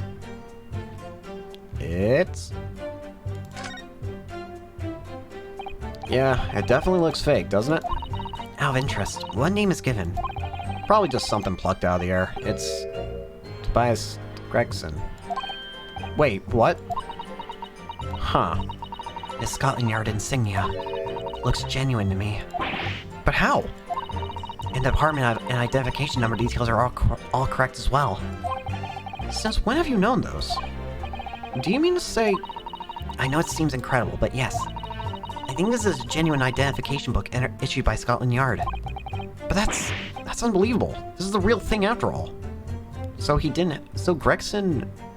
When Gregson died, he didn't even have his own identification? Why? Huh. Weird. But this does mean I can probably press them on something.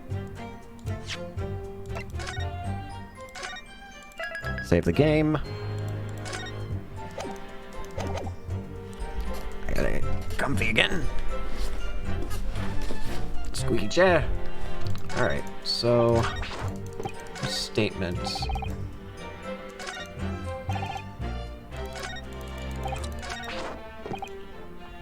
Victim has nothing to do with us.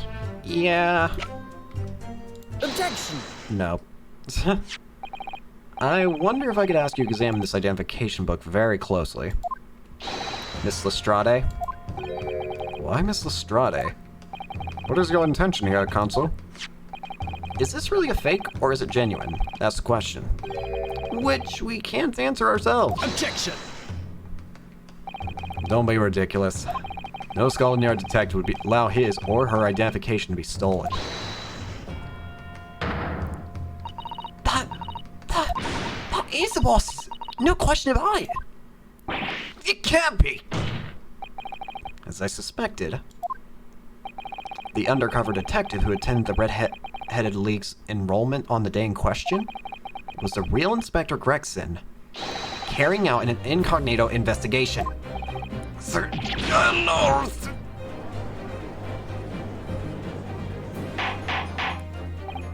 Order! Order! What? If the boss had his identification stolen, he would have reported straight away. I mean, he was always on me about it. If you do some, report at once, he'd say. Could it be then that the inspector was physically unable to report it? Physically, what are you saying? Unable to.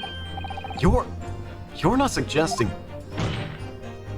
Yes, it's quite possible that he was killed before he had a chance to report his identification stolen. No!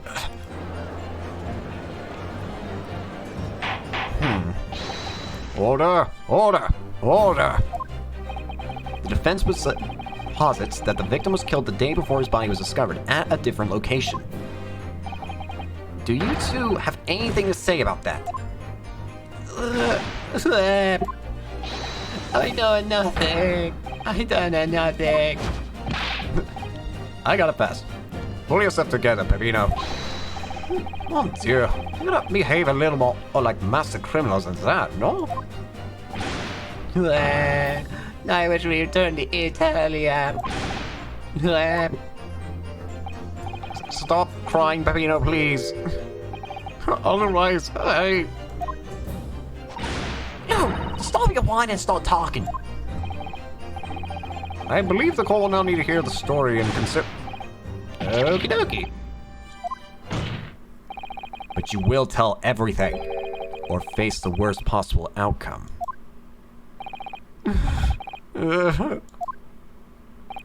You will dry your eyes and testify again about the identification papers and the precise circumstances under which you came by them.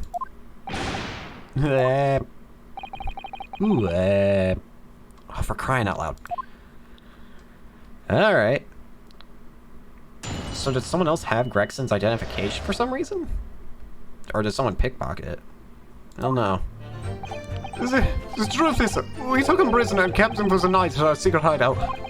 Even so, I didn't think he was a real detective. I was too scared to let him go that day. Just in case.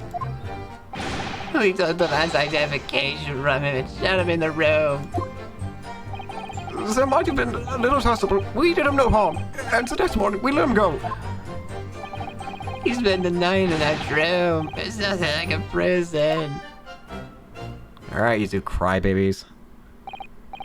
This is outrageous. You imprisoned the man. That's also true. I didn't even think about that for some reason.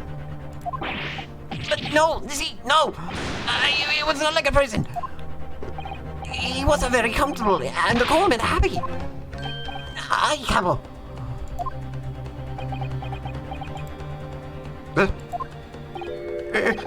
It was never part of my plan. I swear. So, You think it was my fault, huh? Just because I got the date of the ferry wrong. One by one, a little a day. Do not think it was your fault. I do not think it was your fault, Marino. I know. No. Por favor, Capo. He is not the fair. I don't understand these two anymore. We shall have plenty of time for squabbling back in the prison, gentlemen. I don't believe this. How could a real detective? Counsel for the defense, proceed with the cross-examination. So on the day before the incident, Gregson spent the night confined in this pair's hideout. I don't think these two would be the killers, though. They just, I don't know. Are they good at, like, deception people? Yes. But killers? No. I don't think they're killers. Wait, did you? Shove him in the room. Hold it! Let me see this. That being the identification book here, correct? See, that is the one. What made you believe it was a What made you believe that it was a forgery? I never seen a real one, of course. But are you so suspicious, this man? Laura, I was thinking, it must also be false, though. Cabo? We, it's just as Fiona said. We were convinced it was not genuine. And so together, the hilarious brothers, we took that man captive. All we did was shove him inside a locked room. Then we made the preparation is to transfer all the money. In for a penny, in for a pound. In for pain. I've had a little tussle who did him no harm. Hold it! What do you mean by a little tussle, exactly? Oh, it was nothing. It just a minor incident. It was a real piece of work. Cabo. What happened? Ugh, it was a disaster. We gave him a nice room, and what did he do, huh? In the middle of the night, he tried to escape through the ventilator. Can you blame him? We chased him, Ben, sir, and we called him again. Can you blame us? Wait, you didn't shoot the man in your haste, did you? Well, you think we are? Of course not. I simply caught hold of him again and took him back to the room. Uh-oh. Excuse me. Excuse me. Mr. De Rossi, is something wrong? Stop being... Me! Something Mr. De Rosso just seemed to make you, well, it seemed to make you act even more strangely than usual. What was that all about? Cavalo, at times like that, you don't want to have the capo after you, believe me. I speak from a personal experience. A personal experience? That is enough, Pepinos. There's no need to say more. The truth is, the night before we put the redhead lead back into action, I was scared. It was not the fair as a capo, but I tried to run away. It's a shame you didn't manage it. But the capo here, he came after me like a turbine, huh? And he dragged me back to the house, kicking and screaming. I still have the bruises to prove it. Aye, capo? Bruises, you say?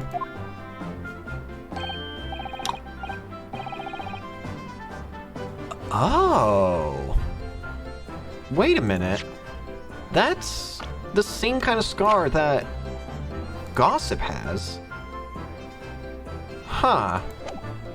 So the man that they captured must have been Gossip, so why was he there? You wanna see my fantastic bruises? That's enough now, Peppino. No one wants to look at any part of you. What does it do, huh? I show you or I don't. I show you or I don't. You do. Now. Oh, Laura, if everybody wants to see it, I do it. Look how you see. It's still very visible, aye? That red ring around your neck. You got that when you were dragged back to the house? See, the capo sometimes is very rough. And I said that's enough. Peppino's neck is nothing to do with what we are talking about here. You have my word. Yes. What is your opinion, Counsel? That is incredibly relevant. It is incredibly important. Mr. DeRossi, I'm going to have to ask you to amend your testimony with details about the mark on your neck. Aye, Capo. You see, everyone is interested in what I say, huh? Very well. You amend your testimony as requested. I can't present people, though. I wish I could, because I know who has that mark. Gossip has that mark. And he's supposed to be just a street seller. Yeah, that's right. Is there anything else I can present that points to him? No? Hold it! Are you saying that the red mark was caused by See, a big collar made from a leather. a leather collar? Is this true, Mr. DeRosso? We had a St. Bernard at home when I was younger. It was a souvenir of that time. It was a very strong chain. A strong chain? And you put that around your friend's neck. I'm sorry. I was so angry that he was leaving me alone. You don't have to tie the chain up to the leg of a bed, though. Huh? I will not try to run again. You didn't do that, Inspector Gregson, as well, did you? Treat the people equal. It's a capo's here's motto. Aye. It's starting to sound like a lot more like a prison all of a sudden. The capos are tough, but the capos are rough. Oh, I shouldn't have done it. So, the following morning, when you released the inspector, He had the ring around his neck, just like me. Peppino, leave it now. Now you know, huh? The capo, you don't want to tangle with him. But the inspector, he's not so bad.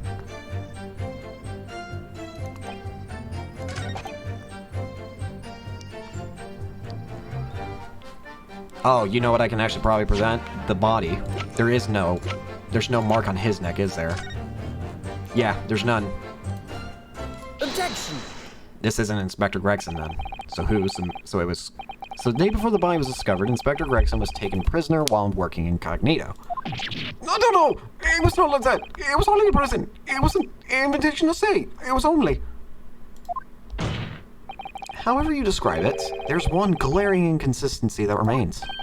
What inconsistency is this, Counsel? Oh, this brings up an even weirder question. So that means it was Gossip that was there. But that also means is that for some reason, Gossip had Gregson's identification card. I need Gossip to come back up to the stand, I feel. Because, that doesn't make sense. I would ask the court to look closely at this photograph of the victim, Inspector Gregson. You'll see, there's no red ring visible around his neck.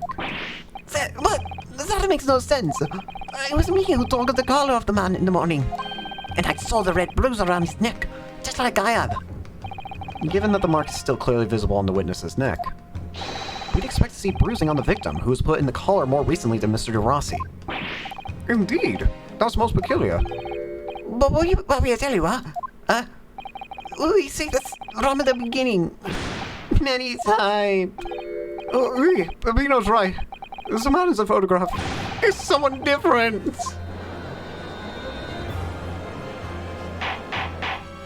Order. It would appear, then, that on the day before the incident, the man who visited the park on Limestream posing as an incognito inspector was not Inspector Gregson at all. This leads to weirder stuff, though. If that's true, however, how do you explain the inspector's identification? This is a genuine identification book, issued by Scotland Yard. It's inconceivable that someone could have stolen such an important item from the inspector.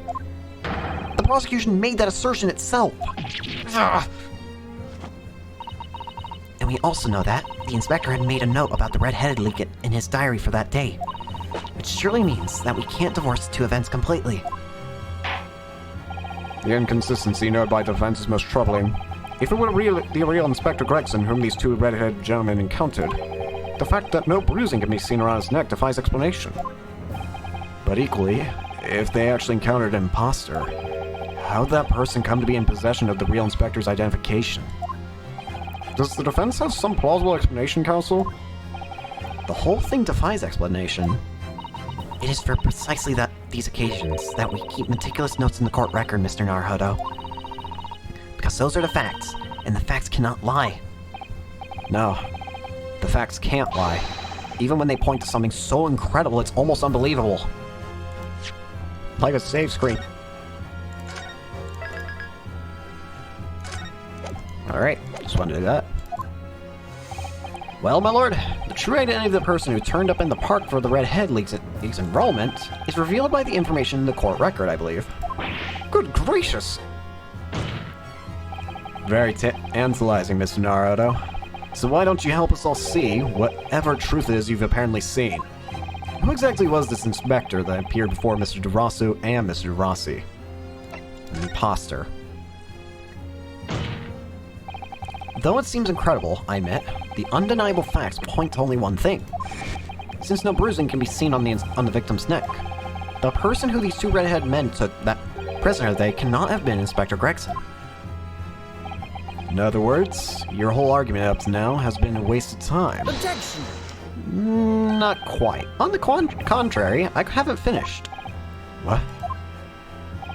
There's no bruising on the victim's neck, so the question immediately posed next is, who exactly was the man in the park on Lime Street found to be carrying Inspector Gregson's identification? See, that's right. We tell the same story every time. Whoever this man was, the couple dragged him for a ability to repose with a dog collar. Oh dear Filipino, I was not so harsh as you say, huh? So it's a false inspector, right? Who was he? Clearly, the defense has an idea about that. About the true identity of the man these two imprisoned that night. I must ask the counsel for the defense to elaborate post-haste. Who did the witnesses encounter in the park posing as Inspector Gregson? Take that! Gossip. Goodness me, isn't that... One of the witnesses who was in the stand in this very courtroom earlier today. A nameless man whose only occupation appears to be peddling hearsay to passerbys. Objection! What on earth would a street seller be doing with a police inspector's identification papers? Witnesses, is this the man or not? What has happened to his lip? See, this man is not for the red-headed guy. He's looking for the twisted lip leak, no? Perhaps rather than making such a rash claim next time, you should bite your lip instead. It seems improbable, yes, but one undeniable fact remains. During his testimony earlier, I noticed something around the man's neck. A red ring of bruising. Eh? What? The defense demands that Mr. Gossip be brought back to the stand. Order! Order! Bailiff! Bring the aforementioned witness back into the courtroom. Immediately. Alright. Yep, there it is.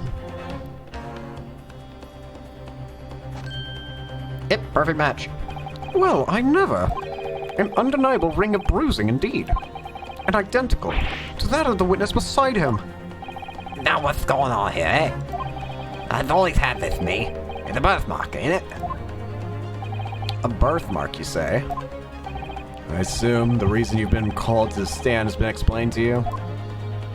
I thought about that inspector again. But I'm telling you, I got it all wrong as usual. You're denying all knowledge of it. Of course I am. Are you trying to kill me with all this nonsense? Well, at least you'll have more stories to peddle back on Fresno Street, won't you? Now, we're going to need you to testify again. And you, Mr. Darasu and Mr. Darasi, I'm sure you'll cooperate, won't you? Do we have any choice? You're in big trouble now, eh, Capo? That's quite enough dilatory chatter. Proceed with the testimony. Alright, so we gotta figure out how we can prove this is not a birthmark. The inspector and the identification revisited. The man who claims to be an inspector, let's say, was definitely not this man. He's right, see? You think we would forget those grand lips, huh? I never leave threatened for your life. I've no interest in any red-headed league. I'm all alone in the world, mate. I'm no kinfolk or nothing. Why would I be involved in something like that? Just look at me, huh? Does it look like I could carry off the disguise of a fake like this? It would certainly appear that we have the wrong man. What have I been telling you, huh? There was no need for this pointless testimony. That's right. I did a simple peddler, remember? Threads and feet's all I know. How was I come by a police inspector's identification book, huh? Well, yes, that's hard to explain, but...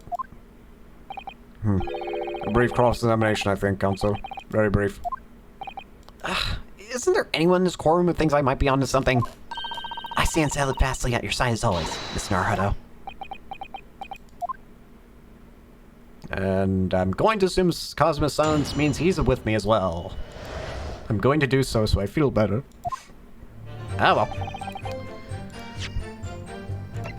Not load. Do not load and just waste all that time. Oh, I need to... Hold on.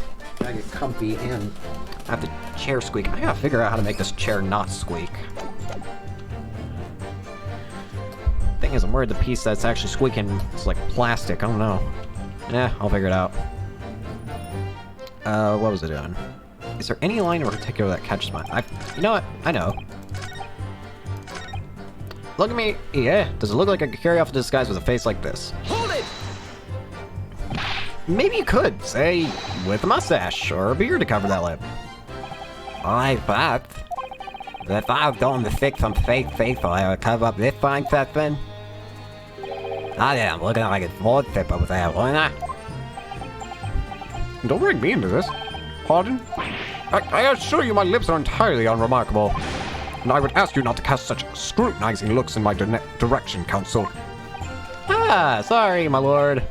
My imagination got the better of me. Well, Inspector Gregson did wear a mustache, of course. You're right, he did. So, perhaps he was hiding something himself. He could barely fit in a chroma in a mustache of that size. And anyway, the detective we spoke to has no facial hair at all. See, the capo is right. He's a clean shaven. It certainly seems beyond the realms of possibility that the witness could have disguised himself as a victim. Aye, that's it. Doesn't it? That's the extent of the testimony. It'd be impossible to hide his disguise. So what if that is the disguise? It's identical to the one that Mr. DeRossi suffered. That's true. Why does this whole disguise thing keep playing on my mind?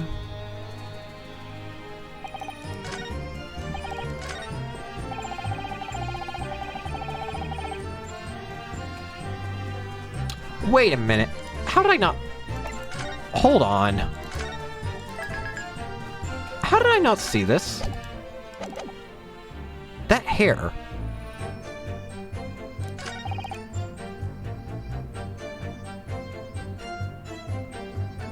That... No, you can't... Are you...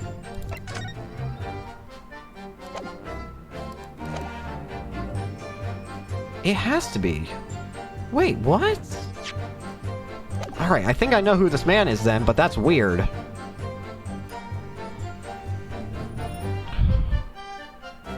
It's probably Daily Visual then. The guy who was missing. I've got no kinfolk. Actually, hold on. You mean you have no family? No, not at all. So I spend my days on Fresno Street, peddling tidbits of passerbys. Oh, when just clean up this is, eventually someone else with lips like these will come along. I don't think that's so. Think so. You may be right. Anyway, that mark on your neck is just too much of a coincidence to ignore. Well, let the fellow do that, eh? If you don't believe me, go out an empath. Now, there's nothing I can do but flick my lip. Looks like I'm not going to get anywhere unless I can produce some proof. Never say I got dressed up and go to some fancy inspector, aren't you? Well, if you all me how you think I could.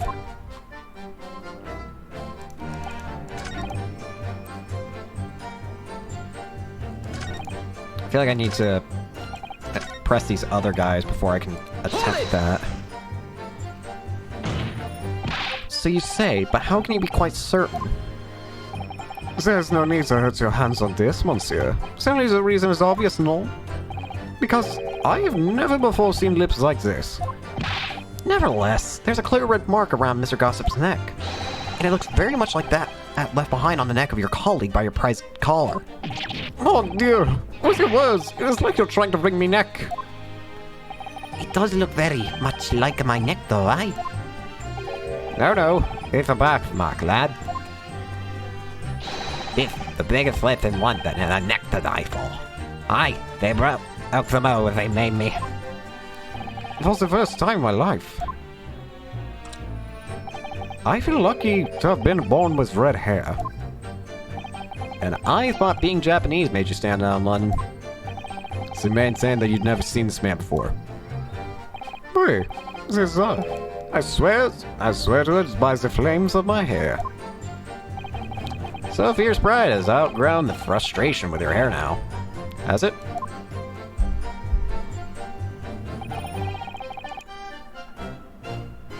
Hold it! Well, yes. I don't imagine I'll forget those lips in a hurry either. This is what I'm saying. For some reason, it makes me want to eat. What did Fabian call it? Eclair. You know, I've never seen the hair as black as yours before either. Likewise, I'd never seen a redhead like yours until I came to Britain. See, maybe it's a national trait, huh? Maybe all the people from this man's country have the grand lips. Now, lad, I was born right here on Threadnear Street, and I never left. Ugh, that's the problem, see. So you definitely didn't go to the park on Lime Street that day, Mr. Gossip. How many times do you want me to say that? Hold it! So, you heard of the Red-Headed League, had you? You don't get a name like Gossip for nothing, huh? It's my business to know what's going off in town. I stole that pasty tidbit for the fair few redheads that came past me. Definitely enough. I even got sandwiched to cough up for it. Well, he does have a very red nose, if that counts. Who knows? As you can see, my own hair's ain't got a hit infrared in it. In any case, Threadnear Street's my patch. You won't catch me sliding off some other part of town. No, sir, not So... likely. Excuse me! Excuse me. Mr. DeRosso. Good. Wait, can I help you? Did Mr. Gossip's word just now lead you to remember something relevant, perhaps? It was the other day when I was looking for a place near the park. A small house or something. To be the headquarters of your Red-Head League, yeah? I visited an housing agent on Lime Street and there I saw him. This man was paying money to the agent. Mr. Gossip with a housing agent? Hey, he had some kind of a contract in his hand, and they were clearly discussing terms. The old mistaken, son. I've never left Threadnear Street, like I said before. You mistaken me for someone else. Someone with the same face. No, the cop was right. I remember it too. He's a paying man and with the banknotes. With notes? Like I said, that wasn't me. I was curious why this man with the dirty clothes had so much money. So I looked at the name on the papers. And what name was written? Mr. Gossip? No, it's the man. He lies. He tells us that he has no name. But in fact, his name is a Hugo. Aha! He's better than Mr. Gossip, I think. See? No! I'm a peddler of a tidbit of information, like I said, on Fresno Street, and that's fact. I don't much like folk talking about my personal life. Indeed. And it is not the intention of the court to invade the privacy of witnesses. Very well. I shall respect your wishes, sir. The aforementioned name shall be redacted from all court records of this trial. Assuming no objections. Objection! I object, yeah, I was about to say. I'm sorry, my lord, but the defense does object. Because the name just mentioned has a very deep significance to this case. Good gracious. Do you similarly object, Prosecutor Sogi? As it happens, my lord, that particular name has already been mentioned during today's proceedings. Well, I never. In what capacity? Hugh Boone. The name of the leaseholder of the room. Let me put this very simply. The victim's body was discovered in your rented room. So why is it your room? I suggest, sir, that you start talking! Well, alright. I suppose that might be the case.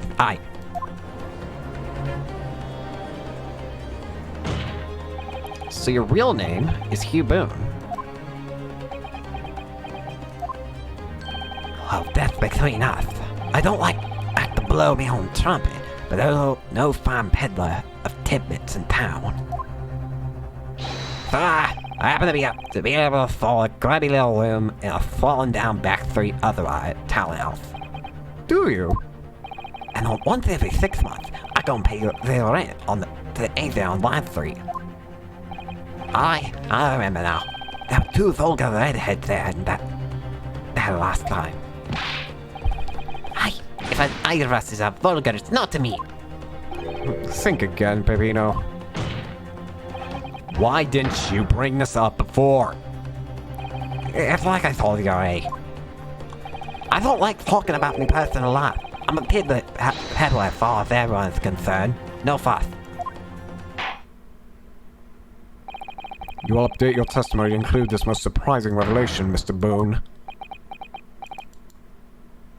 If I must.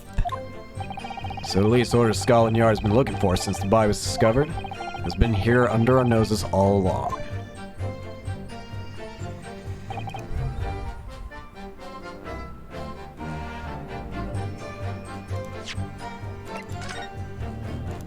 I think I get it now. Is now the time to present it? I'm gonna try it. What difference does it make? Objection! Dang it! It's your honor, forget everything!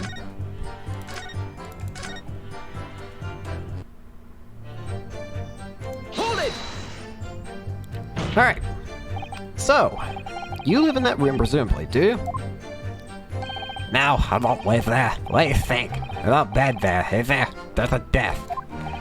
Then, why would you want to rent it? Well, I don't think I should have a say, really. Now about the notice board in there, which was covered from top to bottom in confidential documents only the police should have had access to. No, that board's not mine. The inspector must have brought it along. It's only the bits and bobs that belong to me. The hair and the disc and that. People don't generally carry enormous notice boards with their arms with them. The real question is, why was Inspector Gregson killed there, in your room? Well, obviously, I've not the faintest idea. I mean, it's causing me no end of bother, to be honest. It seems to me that Mr. Boone would rather as little as known about his room as possible for some reason. Yeah, it does come across that way, and more importantly, knowing that the scene of the crime is actually his room completely changes things. In particular, there's one part of his testimony that's really bothering me now. That's how I'm going to undo this man.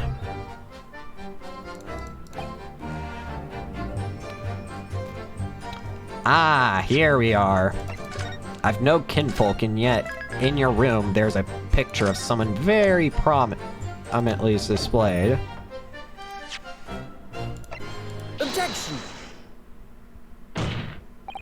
If you have no kinfolk, as you put it, then explain why it is that among the sparse furnishings, we found this photograph in that room. I presume, as you've been running the room, that this photograph belongs to you, does it not?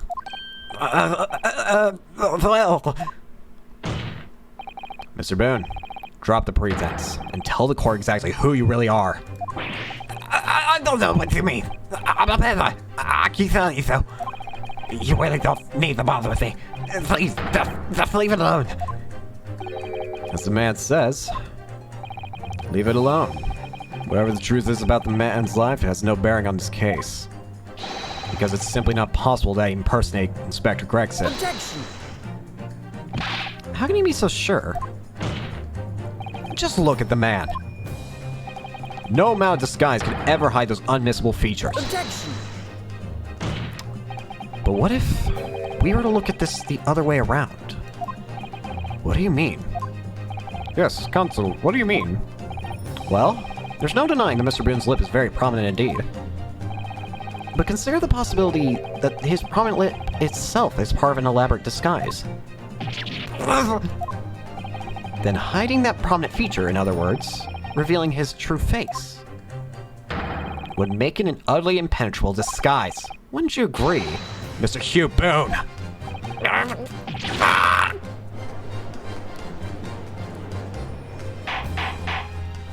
Good witness! Are you still hiding the truth from this court? If that's a disguise, then underneath it, his true identity must be... Yeah, that's right. There's really only one person he could really be. My lord, the defense believes it can reveal Mr. Boone's true identity to the court. No. Please, no. Very well then, Counsel.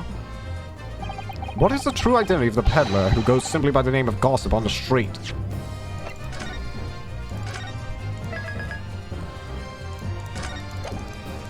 The true identity is Daily Visual. Take that! Your real name is actually Mr. Visual, isn't it? Mr. Daily Visual. I don't recall that name, Counsel. Who's this Mr. Visual? It's a name I encountered yesterday, my lord. It has to do with a certain client of Mr. Hoek Shum's. A young gentlewoman came to the detective, asking him to locate her missing husband. The woman in this photograph, in fact. This is Miss Visual. What? From what I understand, you haven't returned home since the night before the inspector was found dead. But of course, on that night, you're being held captive by the two redhead leaguemen. And last night, you were put up by the prosecution service in preparation for testifying in this trial. Because we've been led to believe that you, Miss Venus, and Mr. Sandwich were all homeless. Being important witnesses in this case, we need to know whether we can find you, of course. And that explains why you've not only been unable to return home, but also unable to contact your wife, who's been beside herself with worry, waiting for you at the Visual residence. No, hold on just a minute. I don't have to say it. What I'm talking about? Really? It's a simple enough matter to confirm my suspicions. All we have to do is pull off that disguise. No. Please. Bailiff, bring soap, a sponge, and a washbowl at once. Mr. de Rousseau and Mr. Rossi, you will restrain the witness. Oui, my lord. See, my lord. See, my lord. Thank you. No. Stop. Get off, please. Stop.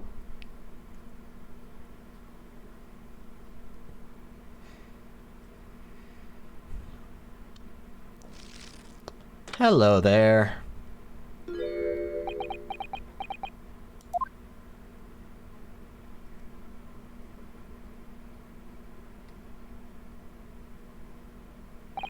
Well, we are now seeing your true features, I presume. Lift your head, sir, so the court can see your face.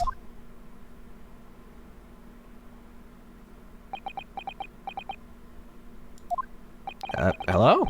It appears that the defense counsel's assertion was entirely correct. This has all been a very elaborate deception. So, witness, tell the court. Have you seen this man before? I don't believe it. But See, there is no question. This is the inspector we saw in the park. extraordinary. On the day of the Red-Headed League enrollment. So, the guy who had Inspector Greggson's stuff was originally, like, the chief executioner or whatever of the prison. The man claiming to be Inspector Gregson who appeared before Mr. Rasu and Mr. DeRossi in the park. It was you, disguised as the inspector. Or rather, it was you posing as the inspector in no disguise at all. Mr. Vigil was formerly employed as the chief warder at Barclay Prison. The chief warder? Then your career had promise. Why would you... Why, you quite possibly have...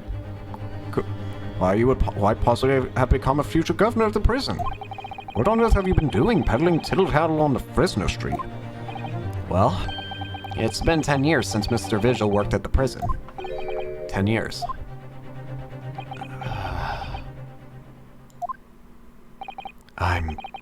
I'm really dreadfully sorry about all this. Yes, it's true. I am Daily Vigil. And you were the chief warder at Barclay Prison 10 years ago. Uh-oh. So where did Mr. Hugh Boone come from? Boone is... the other me. It's a name I invented. Well, evidently there's a great deal under the surface here. I'll explain everything. I'll tell you just how wretched my life has become. Alright. As you say, it was 10 years ago now that my employment as Barclay's chief warder came to an end. Having left the prison service, I searched for some new occupation by which to earn a wage. But times were hard in London, and I found no suitable engagements at all. In desperation one day, I turned my hand at selling wares on Fresno Street. But your wife appears to know nothing about this. She still maintains that you were a chief warder at Barclay Prison. I was utterly determined that my wife should not know of my failings, which is why I've never told her. I opened an account at the bank under the name of Hugh Boone, and I rented the cheapest room I could find on Fresno Street. The scene of the very crime we're investigating. Yes, that's right. A place from which I could emerge every morning at 8 as a squalid peddler, and transform myself back every evening at 5 into a well-dressed man about town before returning home. That quickly became my daily routine. I was puzzled by the lack of furniture in the room. But that explains it. But why on earth didn't you just tell us this in the first place? So he's probably just using the room to change who he is. I have a wife, sir, and 2 sons. And without wishing to sound self-conceited, they regard me with some pride. I couldn't bring myself to disappoint them. So instead, you decide to conceal your occupation from them? Yes. I've made such a terrible mess of everything. Still, one thing doesn't add up. No matter how many tidbits of information you could sell to passing gentlemen, even at 6 pence apiece, you couldn't hope to match the salary you must have commanded as chief warder of prison. Very true. Yeah. To have kept your family in comfort despite 10 years of somewhat misbegotten employment.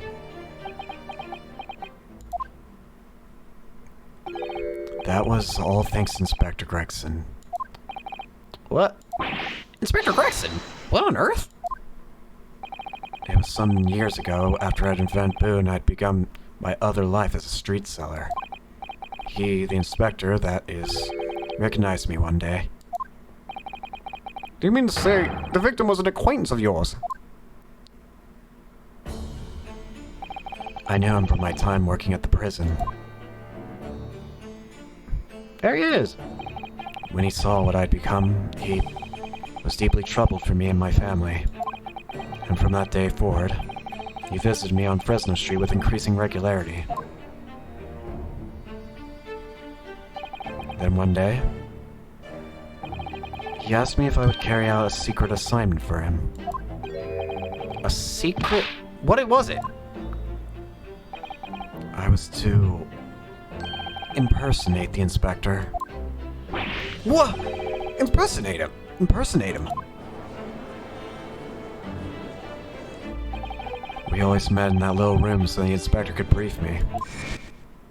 Is it all see tomorrow and take a statement from the proprietors? It was always something along those lines. Surveillance work, interviewing people. On those occasions, he would lend me his identification so people would believe who I was. My instructions were to make an impression, to let people know that Inspector Gregson had been at work. And for those services, he compensated me financially. A skull in your inspector willingly relinquished his identification to your care with intent to deceive. That, as I'm sure I need not point out, is a very serious criminal offense. But why? What was the point of you impersonating him? I truthfully do not know. All I can say is that the inspector warned me on numerous occasions. Now remember, Visual, I need your solemn word. You don't blab about this to anyone, alright? Ever. Even if I end up on Croaker. Weird. In time, he started bringing papers with him up to the room as well. It became something of a second office for him. So, in fact, it's not what the prosecution was thinking. It ain't Van Zeke's room, it's Gregson's. The person who declared himself to be Inspector Gregson at the park on Light Street was really... Yeah, it was me, acting on the inspector's orders. As usual, I removed my boon disguise, and then went as instructed to the park, armed with the inspector's identification book. It never occurred to me that the bruise on my neck might give me away. Well, I hope this at the very least makes it easier to prove Van Zeke's innocence, question mark? Where do we go from here? Kazuma? Objection? Well, it would seem this confession completely destroys the defense's case. What are you... What? Explain yourself, Prosecutor Sergey. My learned friend's assertion was as follows. The victim was killed at another location on the day before his corpse was discovered. At the hands of these two red-headed league men when they imprisoned the inspector. But no, that can't be. After all, it wasn't the inspector who went to the park that day. It was me. My goodness. Finally, we got clarity. We've had nothing to do with the murder of the inspector. Hands of mercy, Monsieur de la Vervence, for proving it. What? Ah!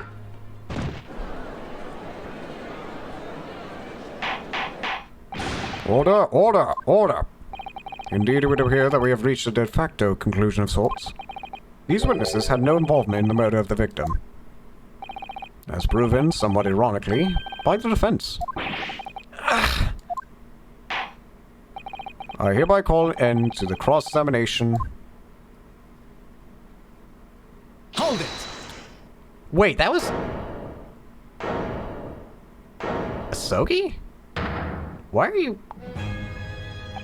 Pardon me, my lord. But with your permission, I would like to pose one further question to the witness. Kazuma?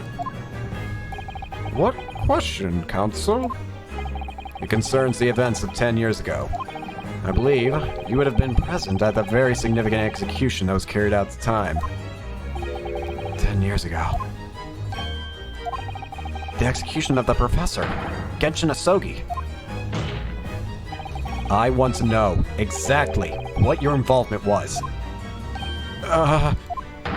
Answer me, man. One moment, Counsel. Is this related to the current case? Naturally.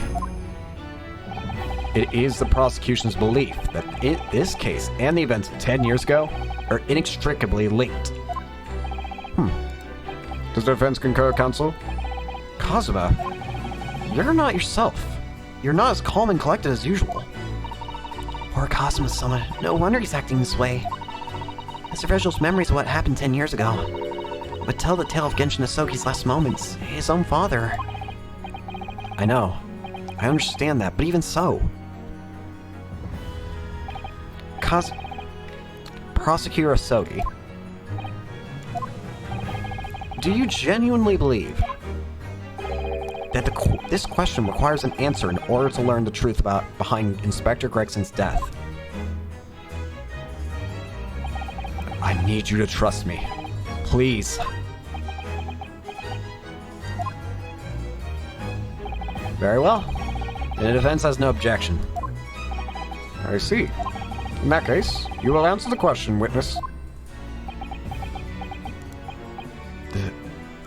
The truth is, I remember very little of that time. You've forgotten! I'm sorry to say, yes. As I said, I resigned from my role at the prison 10 years ago. For some peculiar reason, my memory of the events leading up to that moment is extremely hazy. Does that not strike you strange, Mr. Naruhodo? Sorry? Well, 10 years is a long time. But to have forgotten the reason why he left such an important job? Yeah, you're right. Actually, I might be able to bring it... Well, and not only that, Mr. Visual's claim contradicts what we already know. The human spirit is a fragile thing. It's broken all too easily. Which is why we have a tendency to wrap it up for protection. Sorry? The human spirit. I'm afraid I don't understand what you mean. When we experience pain and suffering that we feel unable to bear, we block it out, obliterate it from our memories, sealed away. But it never truly leaves us. If the seal is broken, the memories resurface. And when they do, that fragile spirit may finally be crushed. But I really don't... Kazuma-sama. But if it must be crushed, then so be it. Because the truth will not stay buried. It's coming out one way or another. Right. Now I understand. It's clear what his intentions are. He means to expose the truth at any cost. Perhaps if I pointed out the contradiction in what Mr. Visual claimed earlier, it might cost some crucial memories to return him. But should I? Should I present the evidence or not? I feel like we have to. As painful as those memories might be, we gotta do it. I know exactly how to make you recall, I think. I have no idea how this is going to go. But this is a court of law, and I have a duty to pursue the truth. Mr. Visual, I'd like you to look at this. Evidence that clearly contradicts your version of events. Take that! Just a few moments ago, you made the following statement. I resigned from my role at the prison 10 years ago. Well, yeah. In other words, you claim to have left the post of chief warder of your own volition. Well, yeah, of course. Why? Tell me. Do you remember seeing this document before? No, no I don't. This is a dismissal notice, ordering the immediate termination of a prison staff member's employment. A dismissal notice? And the name on the notice is yours, Mr. Visual. What? What? It's mine! So you didn't resign from the prison service at all? For some reason, you were dismissed as chief warder from Barclay. No, there's been some mistake. I'm sure. I'm sure I tendered my resignation. This dismissal notice is nonsense. Isn't it? If you were forcibly dismissed, there must have been a good reason. Clearly, you did something. Mr. Visual, it's time to break the seal and have you remember.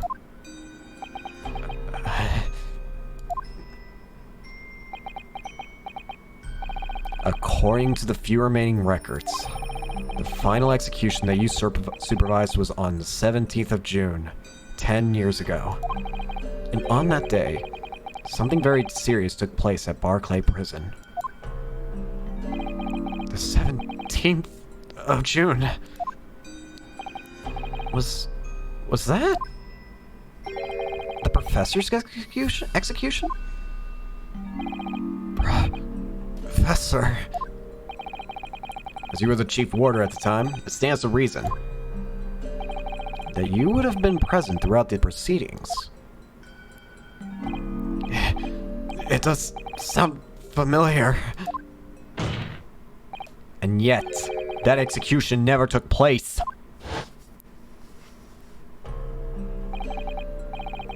The convict, ostensibly executed earlier that day, later reemerged from his grave. The convict came back to life. In the cemetery in the middle of the night, there was a witness. However, the witness claims that a moment after he saw the convict clambering out of his grave, a gunshot rang out from over his shoulder, and the bullet pierced the professor's chest, killing him instantly. Those may have been the professor's actual last moments. Yes. Seeing as you were in charge of overseeing executions at the time, you must know the truth of what really happened. It's in your head, somewhere deep down.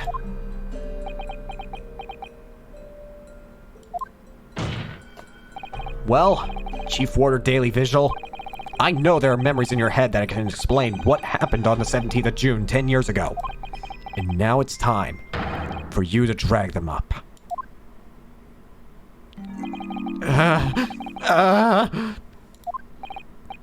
Mr. Visual?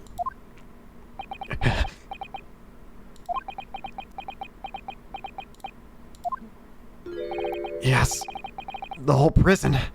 It was complete chaos. The prisoner escaped. He was killed in the cemetery. This shocking news ripped through the Barclay prison like a hurricane. What? What?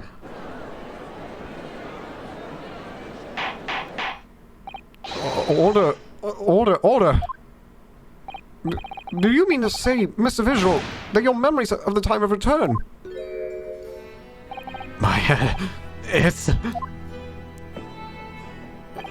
It's like some floodgates have been opened. The images, the screams. Oh my goodness. The papers. There were reports, articles about a man who'd seen a ghost. Yeah, an October. But surely those reports were exaggerated. There were traces at the scene. Traces of what? In Logate Cemetery. Plot number 139. Blood. Lots of blood. That's where the man was buried, of course. Obviously, something terrible had happened there. The depths of this conspiracy and depravity from which this tale is emerging are quite staggering.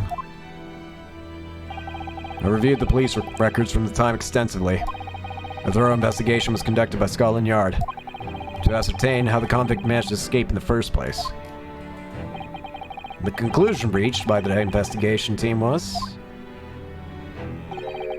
that a member of the prison staff must have been involved. Are you suggesting that a prison warder abetted the man's bid for freedom. Yes. Yes, and I was suspected of doing it. Of using that mass murderer's execution as a way of helping him escape. You did what?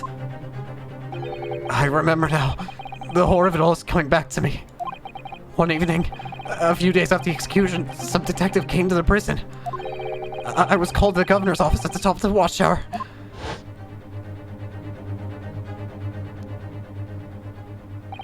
I'm sorry, Daly. This is serious business. But I cannot help you now. As chief warder, you are responsible for overseeing the execution at 4A. Well, it seems the fellows at Scotland Yard want to have a wee words with you about it. You better pack your things, laddie. You're to attend in person. As soon as he told me that, my mind just went completely blank. And the next thing I knew,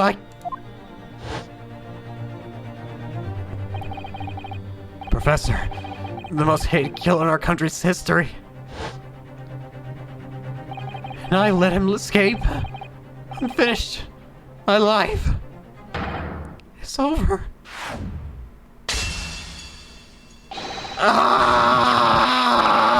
Ah!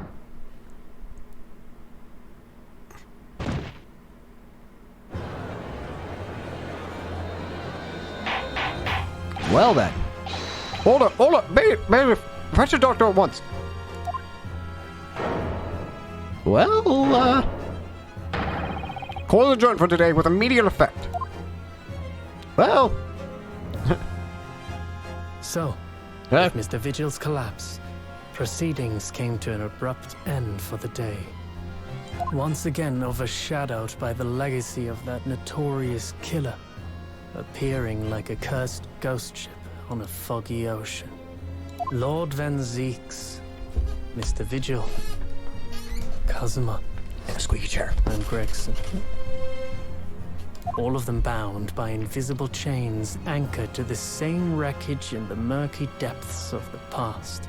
But the miraculous light that had been trying to cut through the gloom and shine on those tragic events was playing on the edges of the truth at last. Well then. Maybe.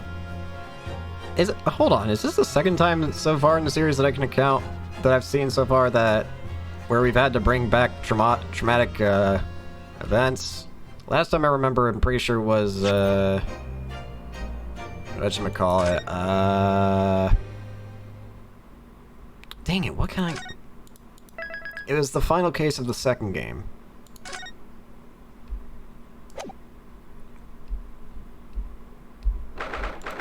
And now we just brought it back for someone here.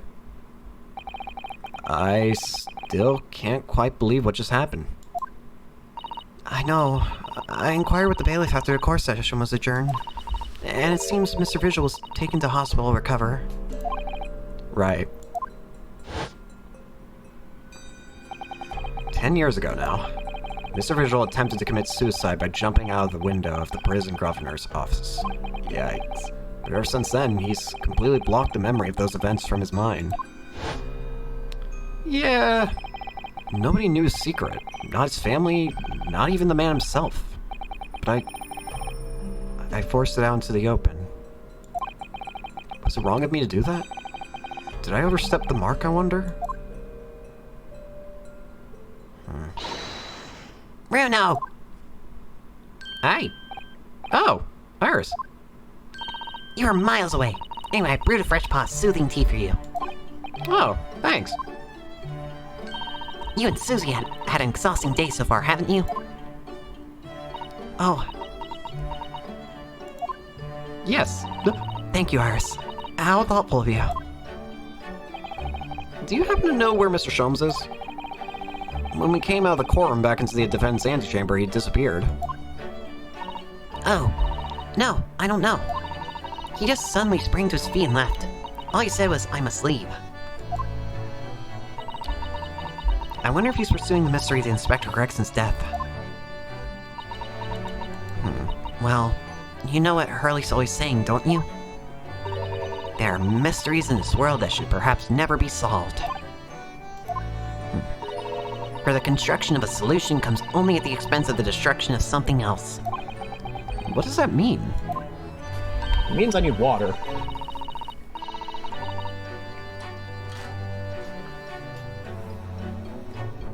He knows very well when you open someone else's old wounds, you often open your own too. But he just can't take his own advice leave well alone. Solving mysteries is just too important to him. That's so true. But that's what I like about Hurley after all. I suppose that a lot of the great detective in some ways. So then, let's have tea, and I'll give you a hand. Oh, do you have time, Iris? Yes, I finished this month's manuscript at last, with barely a day to spare before the deadline. Oh, I'm so looking forward to it. A brand new story to read in the Adventures of Sherlock Holmes. You know, I always hide Hurley's violins in the days before I have a deadline. You do? Poor Mr. Sholmes. I'm sure that's very wise, Iris. How sensible of you. Now then, my dear fellows, let's make plan of action before we continue our investigation. Alrighty then. Morning trial. So, how'd it go in court this morning? Well, we still don't know the truth about what really happened, but one thing's increasingly clear. Lord Van Zieks definitely didn't do it. Oh, goody! Yes, that's right. We managed to uncover several new facts as well. Oh, really?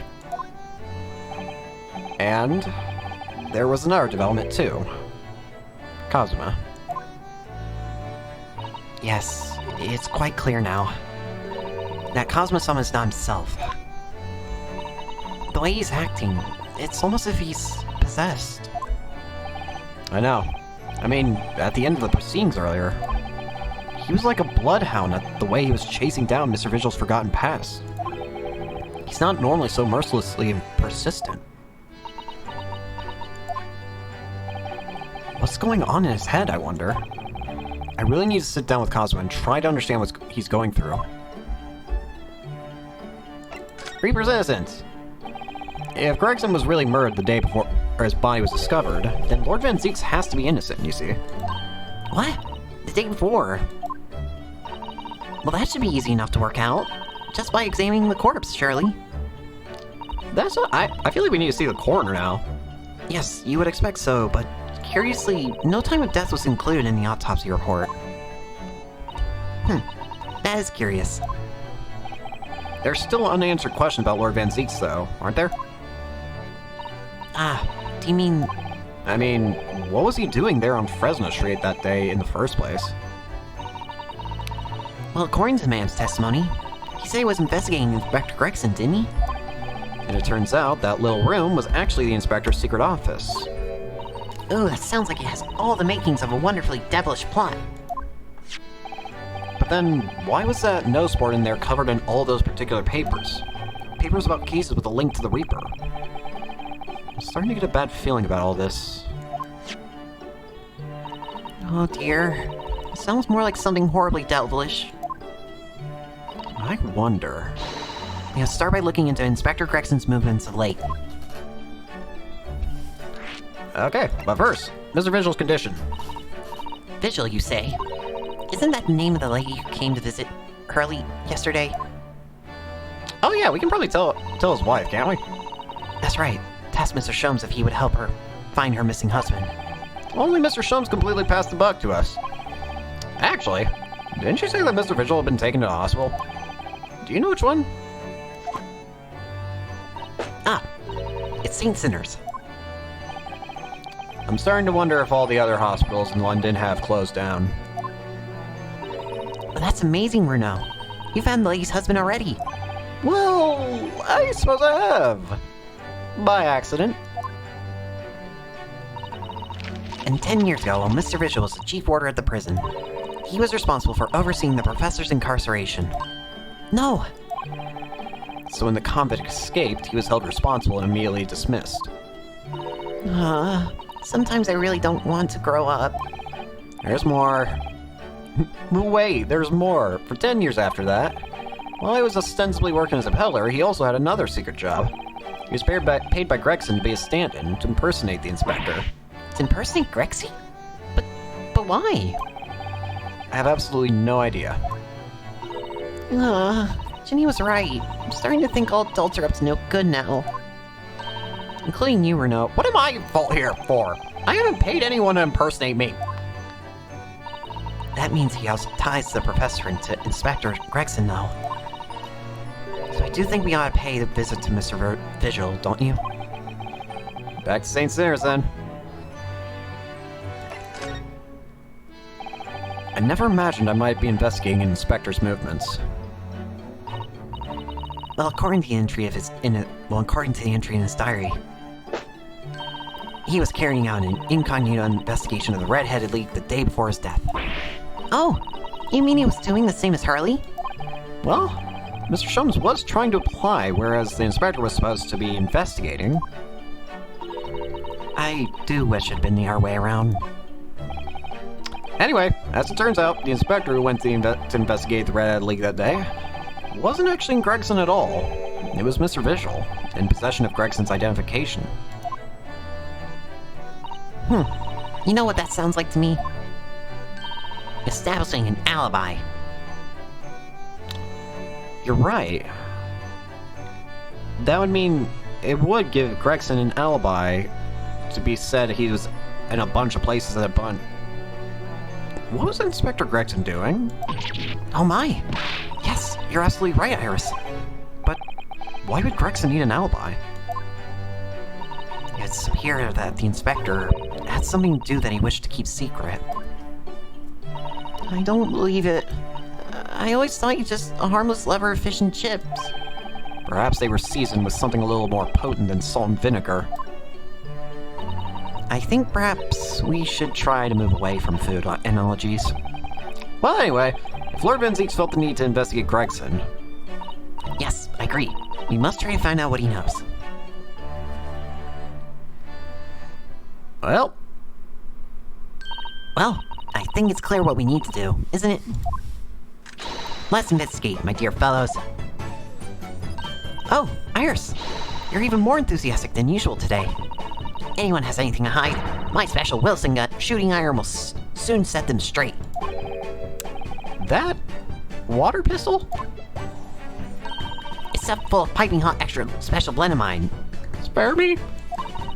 And I'm quite sure it'll be very effective. Better be careful not to hide anything. Well, it feels a little strange that Mr. Shums is nowhere to be seen, but still, let's go and see what we can find out. Yes!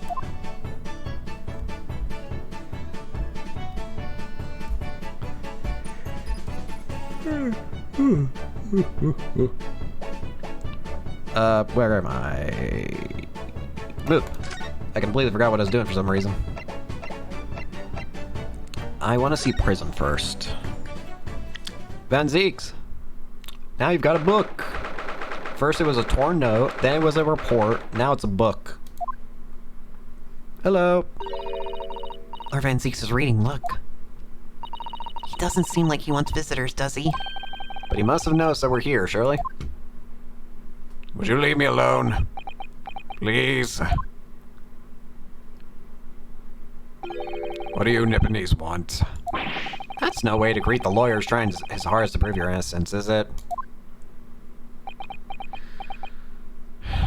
Perhaps not. Huh?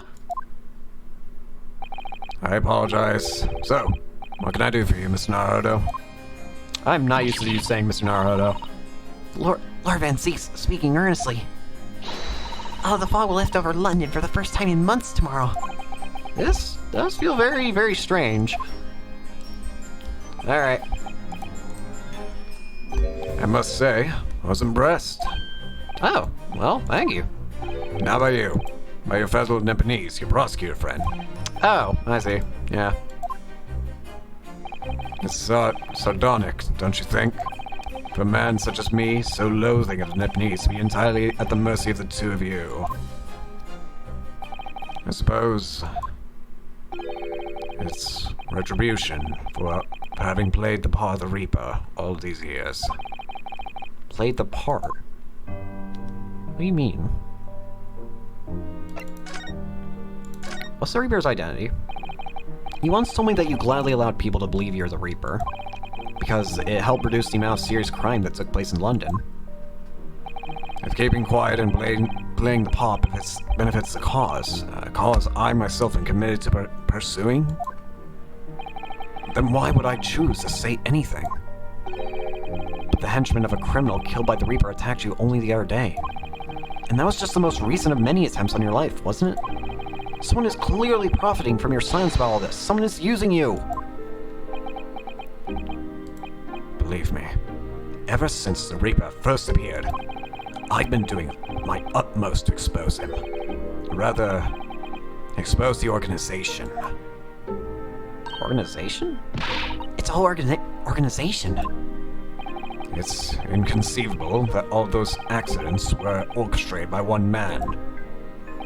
No, the Reaper always appears to have a very accurate information about the accused in each case, which can only mean that somebody at Scotland Yard is involved. Someone at... You can't mean... It's taken me many years, but I finally identified the central figure in this Reaper organization. Tobias Gregson. No, no! Gregson! The Reaper!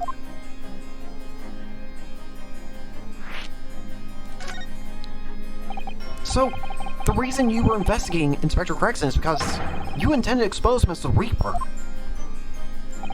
As I said, the Reaper of the Bailey is no single person. It's a highly secret organization with close ties to Scotland Yard. But there's no doubt that Gregson was a key member of that organization. I don't believe it. Are you saying that Gregson, he was behind all those awful criminals, meaning they're... Gregson didn't do the dirty work himself. Oh. He was the tactician. His job was to covertly investigate the marks and plot the assassinations. In order to do that without arousing suspicion, he regularly needed a firm alibi. Which is where Mr. Visual came in, posing as the inspector.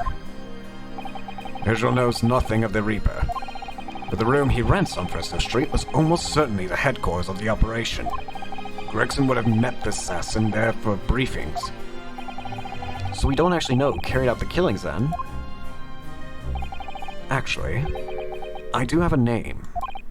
You what? Well, if you can name the man, you have the true identity of the Reaper then. Or if I can name the woman. Oh. She's a young woman. The name of Asa Shin. Huh. Asa Shin. And, Miss Josiah Brett's identity, I think, was said to be A Shin or something. Wait, what? Shin! Mrs. Sashin. The true name of a terrifying killer I know only too well. She came to Japan posing as a visiting student and murdered Dr. John H. Wilson. Then, just as when it seemed that diplomatic protection would help her escape Japan and conviction, the mysterious woman was herself murdered in a small summer beach hut. And that woman was actually the Reaper of the Bailey?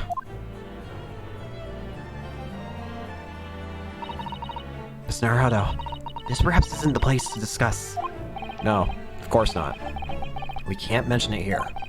The fact is she killed Dr. John H. Wilson. Because Iris doesn't know, and it's very likely that that man was her father. Asashin. I should let father know at once. Yeah, I agree.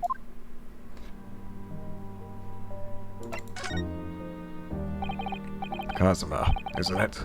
Kazuma Sogi. You say he's a friend of yours? My best friend. He's the whole reason I got to come here to Brenton. It was all in his merits. I have nothing but respect for him. Yes, I understand that only the very best students are selected for such opportunities. And I had a fine demonstration of how sharp he is in the proceedings earlier today. He missed nothing.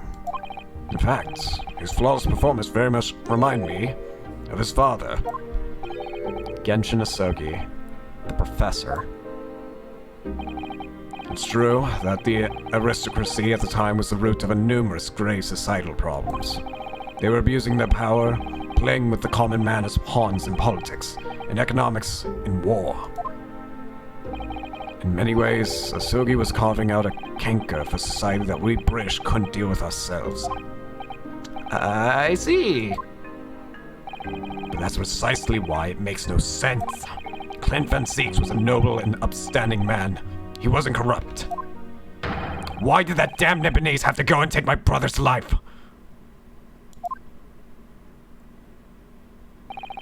In spite of having once saving mine. He saved your life? How'd that happen? What? It was 10 years ago, on a foggy night. What was to be the professor's final strike had sent a wave of panic through the capital. So Clint Van Zieks had already been killed at this point then. Genshin and I were walking down some back streets at a late hour. Of course, at that point, I had no idea of the true nature of the man at my side. All of a sudden... Don't make a peep. You're coming with us. We were surrounded. All of our assailants were armed with pistols, their faces obscured by scarves.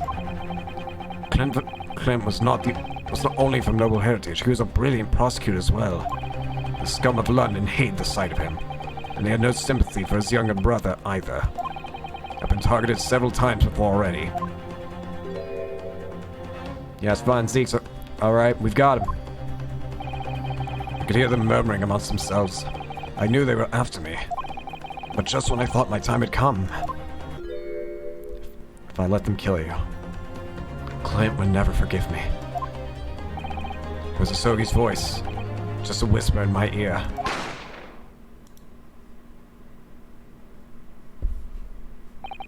After that, I don't remember exactly what had happened. The next thing I knew, there was silence all around. Genshin lay on the cobbled street. Blood was seeping from his left hand. He shielded me.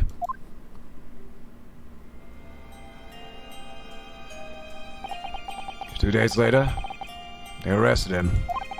On suspicion of being London's most notorious mass murderer ever. The Professor. How awful for you. All at once, I lost the brother I revered, and the foreign friend I held in such high regard. I'm so sorry, Lord Van Zieks.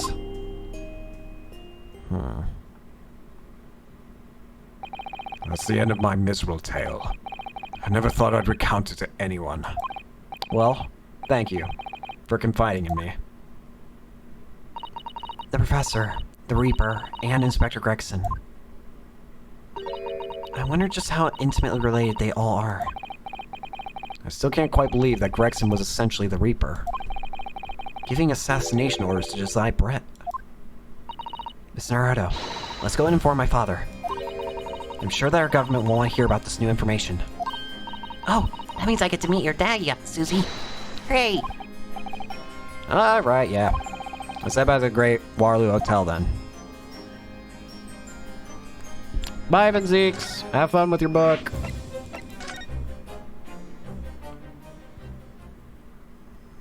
Is Judge gonna still be with him?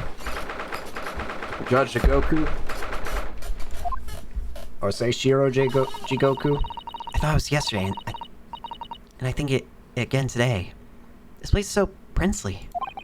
That's a wild guess, but I have a feeling he'll think the same tomorrow, too. My tea has a finer fragrance. Sorry, my tea has a finer fragrance than whatever they're serving in the tea room here, though. Wouldn't you say? Look what you have here. Not expected pleasure. Hi. Hello. Ah, Father. Oh, it says your daddy, Susie. How lovely. What a charming young lady. And you are? Ah, really? So you're the author of The Adventures of Sherlock Holmes, are you? That's me, Iris Wilson, at your service, sir. Susie's been such a wonderful friend to me over the last year, you know. Well, Miss Wilson, I must say I read your work regularly and with much interest. Iris actually lives with Mr. Sholmes, you know, Father. Is that so? Well, perhaps that goes some way to explaining that bright look in your eyes.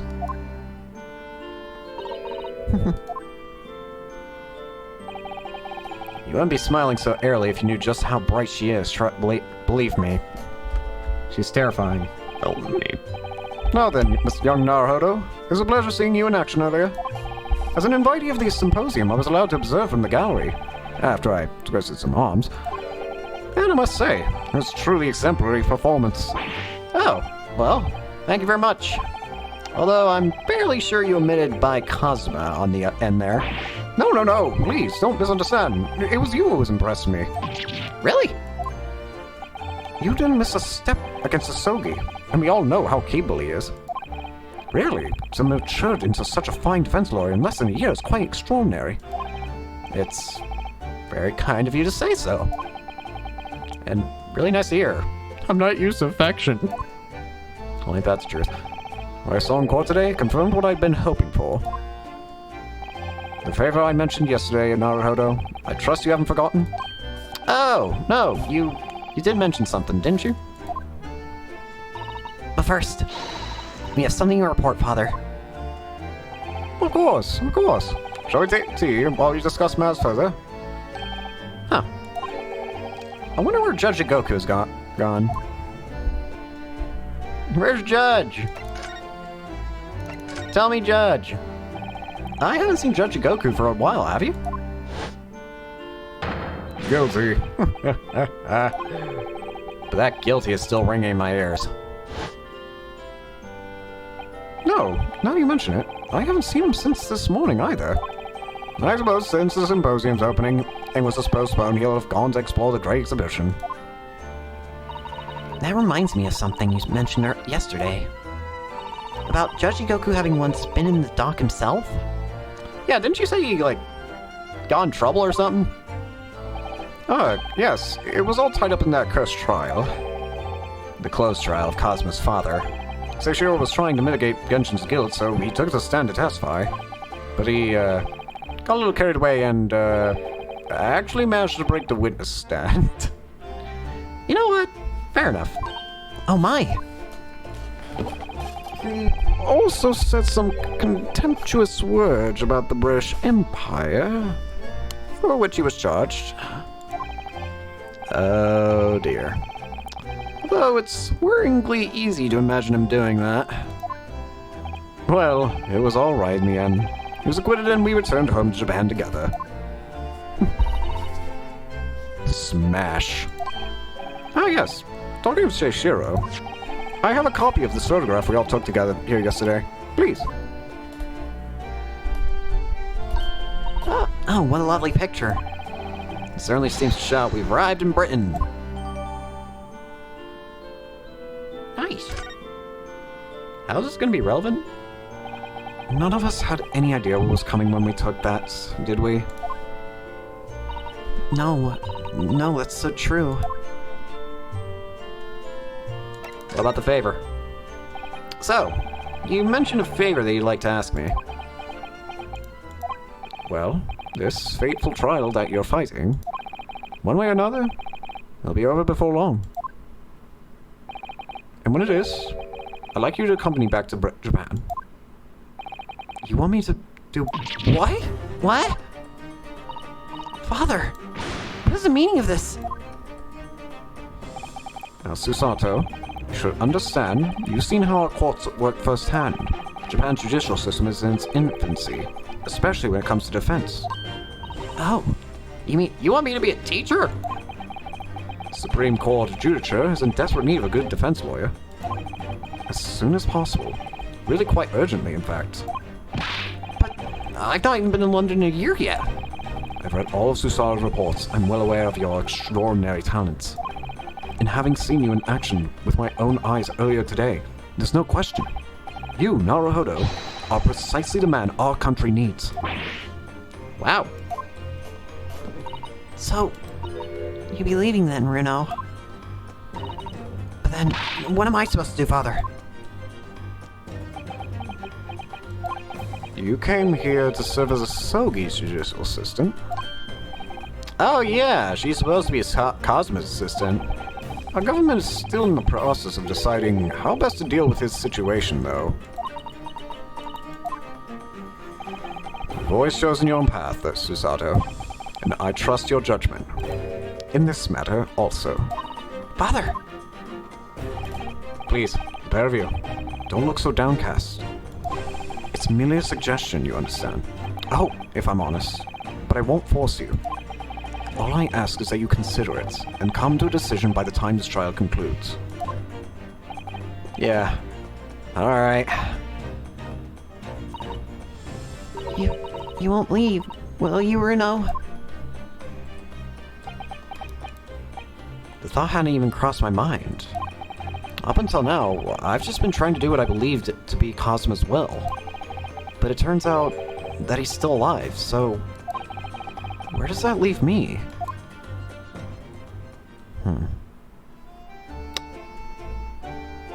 About the Reaper. Father, do you know about the so-called Reaper of the Bailey?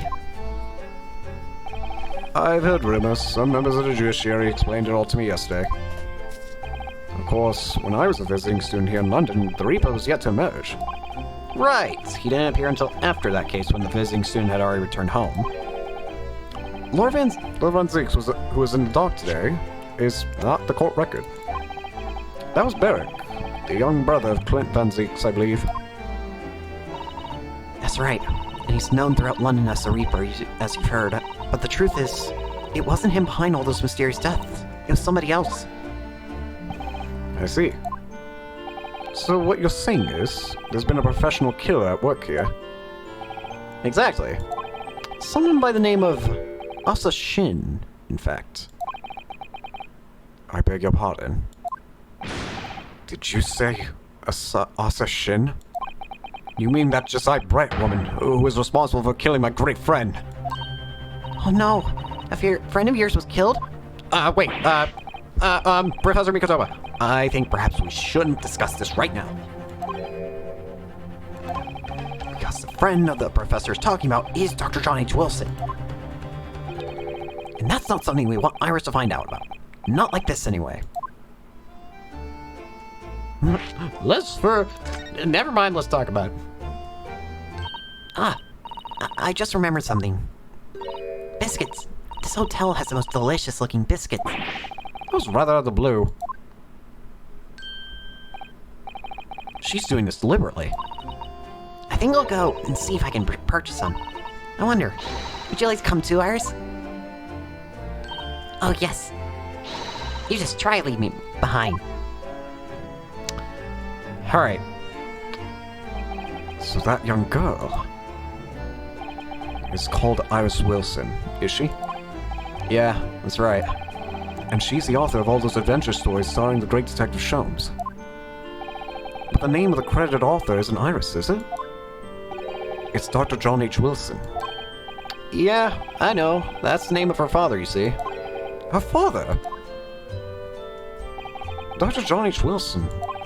I was deeply indebted to the man for all the kindness he showed me during my time here in London. That's why I was keen to reciprocate and invite him to the Imperial Yume University 4 years ago. But he was murdered last year by Josiah Brett. Why? Why would the hand of the Reaper stretch all the way to Japan? Iris knows nothing about that case.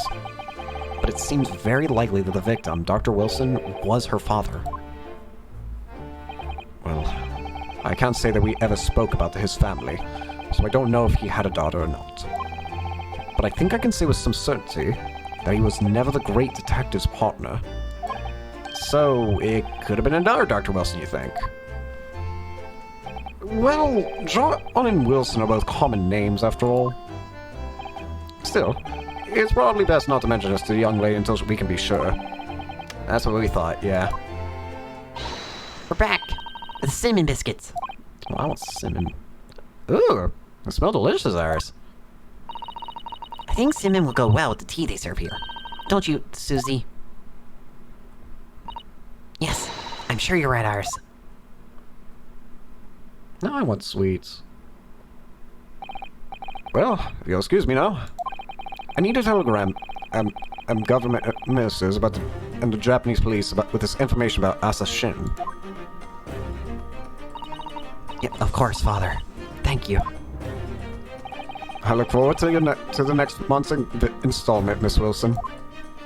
Oh, good. And please, do come to Baker Street still sometime, won't you? We'd love to entertain you. I would be delighted. The best of luck for tomorrow, Miss Naruto. And give my suggestion your full consideration, won't you? Yeah, oh well. Going back home. Nap. You know, Cosmo-sama has always meant a great deal to my father. I'm sure he'd love the chance to meet with him and talk to him about all this. Yeah, no doubt. Asashin. Of course. It's so obvious. Why are you here? How could I have neglected to consider the possibility before now? Ah! Mr. Sholmes! Hurley, where have you been? I've been hanging from the chandelier. Didn't you look? Why, I joined you for tea after all. Like, why? I've joined you all for tea, of course. Why? What an extraordinary question. I didn't notice you at all. No matter, no matter. Anyway, what to more pressing concerns, Mr. Naruto? Oh, yeah? I must dispatch a telegram to your country at once. It's a matter of much urgency. To Japan, you mean? Tell me, to whom can I entrust this task? Quickly now, who? Well... My father has just now left to send a telegram to the Imperial Police Bureau of Japan himself. I see. Well, he looked reliable enough for a bearded fellow. I don't think what father sports could be considered a beard, Mr. Sholmes.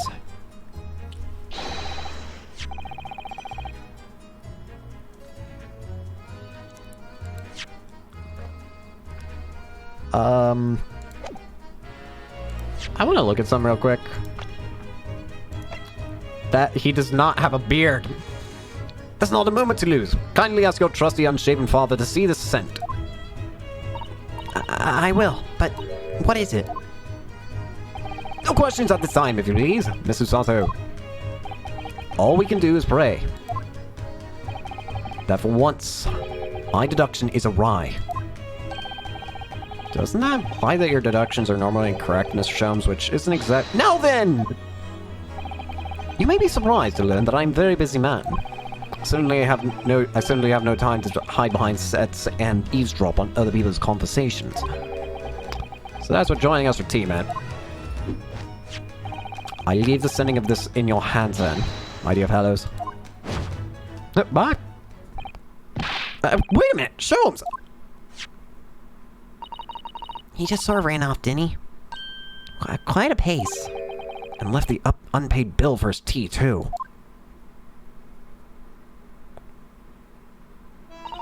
I must catch up with father at the telegraph office, once.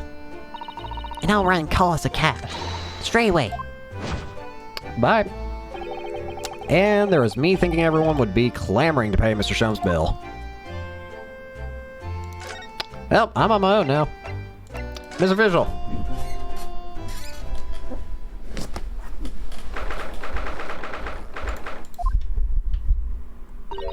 This is the war where Mr. Visual was brought, apparently. It's also apparently the same ward as Olive Green and Sholmes.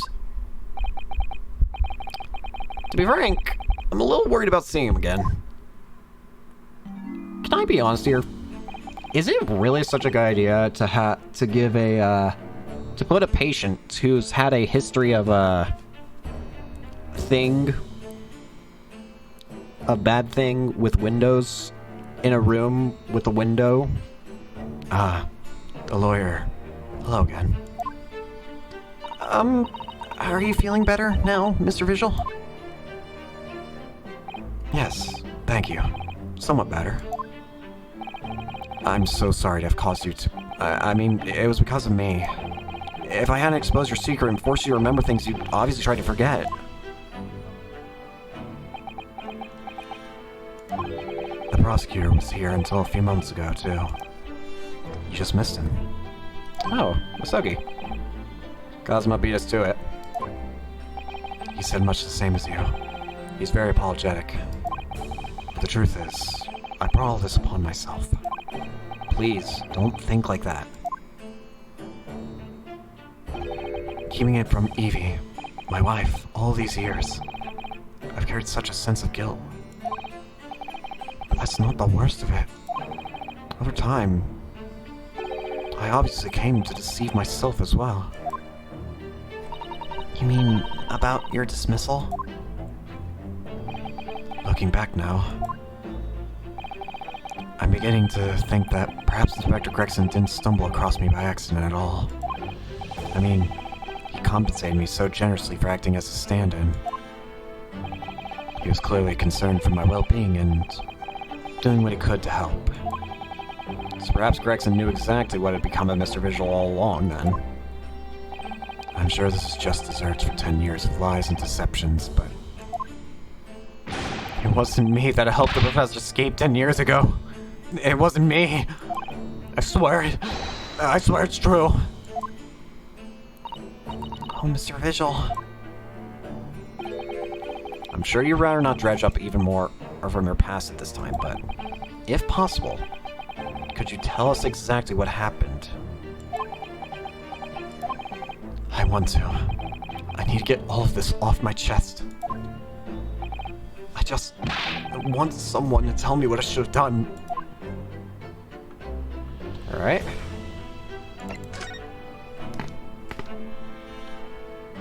What's Gregson's request? Inspector Gregson was obviously engaged in a special operation of some sort. He was investigating something that even Scotland Yard couldn't know about. Details of the Reaper's marks, yeah.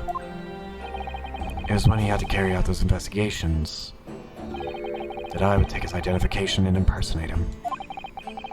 You pretend to be Inspector and carry out the investigations on his behalf. No, never. A common street peddler can possibly carry out proper police investigation. All I would do is go to the specified location and make a little hoo-ha. Just something to leave an impression, so everyone there would think a detective called Gregson was here. So that's what you were doing on the day prior to the incident? Yeah. He asked me to make an appearance at the park on Lime Street for the Red-Headed League event. So as usual, I flashed the inspector's identification around and was very vocal about my presence. But then you were taken prisoner by those red-headed fraudsters. Yeah. So, you would always make a point of showing Gregson's identification and generally being loud? That's what the inspector asked me to do, yes. Well, that's one way of becoming a legendary detective, I suppose. Not a good one, though. Yeah. As you know, I suffered this bruising around my neck and at their hands. But the following day, they kept their word and released me. Without returning the inspector identification to you, however. We had arranged to meet in the Fresno Street room at 5 that day so I could report back to the inspector. But the agreed time, that's when I heard the gunshot. The prison escape. It was at midnight on the 17th of June, 10 years ago. That was the time scheduled for the execution. But the professor's execution never actually took place, did it? Or rather, the execution must have been used to effect the plan of escape. I hardly dared imagine what a chilling plan it was. In the court record. Barclay was renowned for being the highest security prison in the country. Everything that went in or out of the place was searched multiple times. But there was one notable exception. Or rather, one notable loophole. Something that was never questioned. I have a feeling I know what that loophole was now. The coffins into which the bodies of the executed convicts were placed, correct? Yes. Once the coroner had confirmed the death of a condemned convict, the body was taken in its coffin for immediate burial in Lowgate Cemetery, just behind the prison. The chief warder first had to sign the necessary papers. And after that, no member of staff was permitted to touch the coffin containing the body again. When executions took place, only the executioner and the coroner were permitted inside the chamber. I would wait in the adjacent room for word that the condemned convict was dead. On that occasion, once I had that confirmation, I went to the mortuary to find a lone coffin, as usual. The procedure was that I would sign the paperwork having checked the coffin, then nail it shut. But for some reason, that day, the coffin was already nailed shut. No. I didn't think anything of it at the time. I assumed that my deputy must have checked the coffin and nailed it shut before I arrived. So you mean the coffin contained... Yes, I can only imagine that Asogi, having escaped his execution somehow, was alive inside the coffin. The coffin was then taken through the main gates and deposited in Lowgate Cemetery. Presumably there wouldn't have been enough air inside to breathe for long.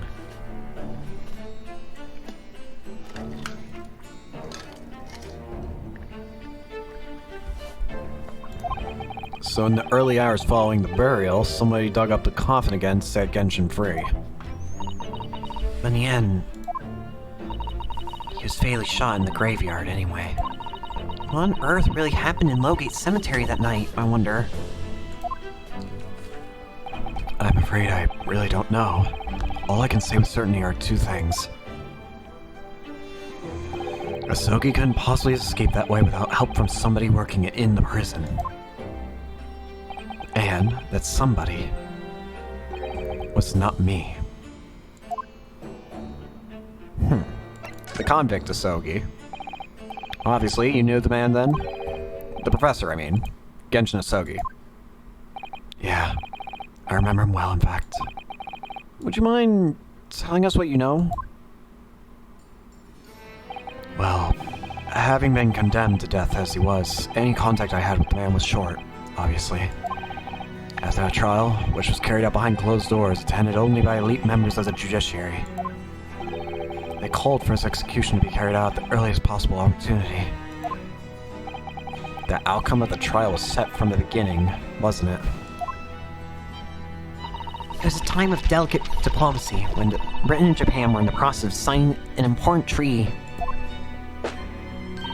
That meant that this potentially de-establishing case had to be dealt with swiftly and discreetly.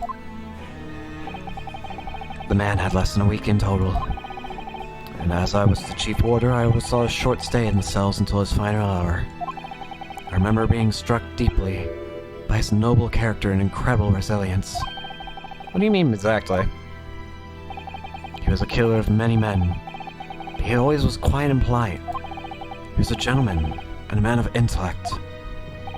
In fact, I couldn't bring myself to believe what he'd done, so I asked him one day. Those 5 members of the aristocracy whose lives were taken, were you really responsible? I'm guilty of the unforgivable crime of ending another human's life, yes.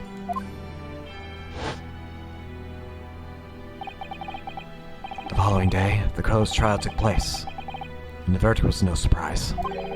Guilty. That night, when he was brought to the cell, I saw something. Something unusual. Something unusual? What? The last will and testament of Genshin Asogi. Asogi had a will? As I said, it was on the night following his trial, after he'd been found guilty. I was doing the rounds of the cell, and I looked into Asogi's. I noticed that he had seemed to have a sheet of paper in his hand. Ah, his last will and testament then, presumably. And as soon as he noticed me, he hurriedly shoved it behind his back. But why did you find that so unusual? Isn't it normal for a man to pen a will when he knows his death is nigh? Yes, that's true. But there were special conditions to Sogi's incarceration, you see. What sort of conditions? Well, even though he was held in a cell designed for condemned inmates, he was allowed to keep his personal effects with him, with one exception. Really? He was allowed things. That is unusual, actually. Of course, he'd been convicted of killing 5 members of the aristocracy. But at the same time, he was a guest in a country from the Empire of Japan. The powers that be were determined that his final days shouldn't be needlessly uncomfortable. And what was the exception you mentioned to the impersonal effects that he was allowed? That's the point. He wasn't permitted to writing materials. Specifically, no pens or paper. So, he was prevented from leaving any written record of what had happened to him. Yes, that was the long and short of it. I have no idea where he obtained the paper. Any writing materials would have been confiscated from him upon his incarceration.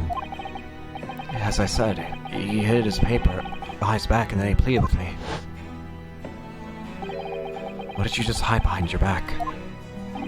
Please, please turn a blind eye. This is my lifeline. But you know it's against the rules. You're the only one who's seen. If you just agree to keep quiet.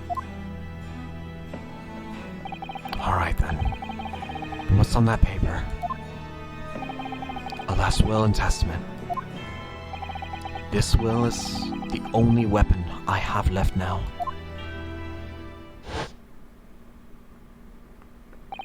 How can a will be a weapon? Maybe the truth of how the murder happened? Or everything? So I decided to pretend I'd seen nothing and let him keep his will. But then later, it just seemed to vanish without a trace. What? What do you mean it vanished? It would be seen that it isn't the end of the story of this mysterious will.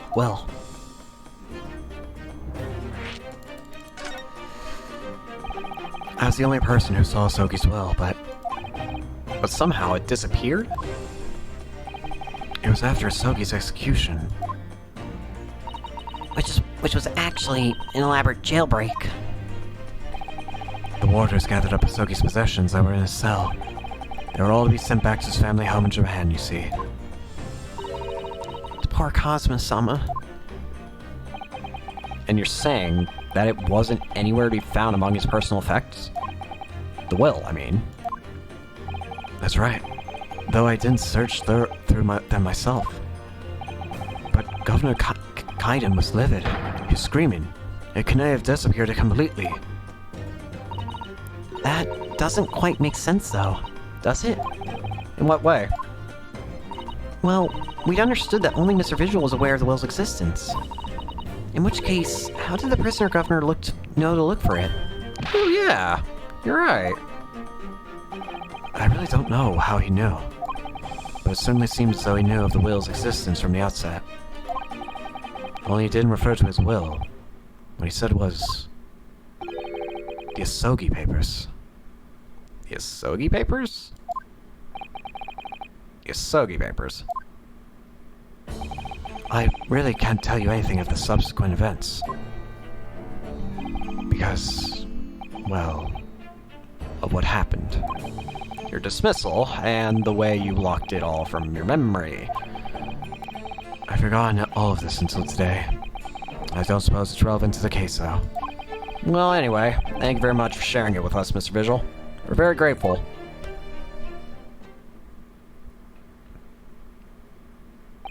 I'm afraid there's really little more I can tell you. My wife Evie will be here shortly, so I hope I don't appear rude, but... No, not at all. Thank you again. But what will become of you now? Well, Impersonating a police officer is a criminal offense, of course. I imagine that once I'm fully recovered, I should be arrested. I'm so sorry. Don't be, please. This is all my own doing. I always knew that this day would come. Well, I wish you well. Goodbye, Mr. Vigil.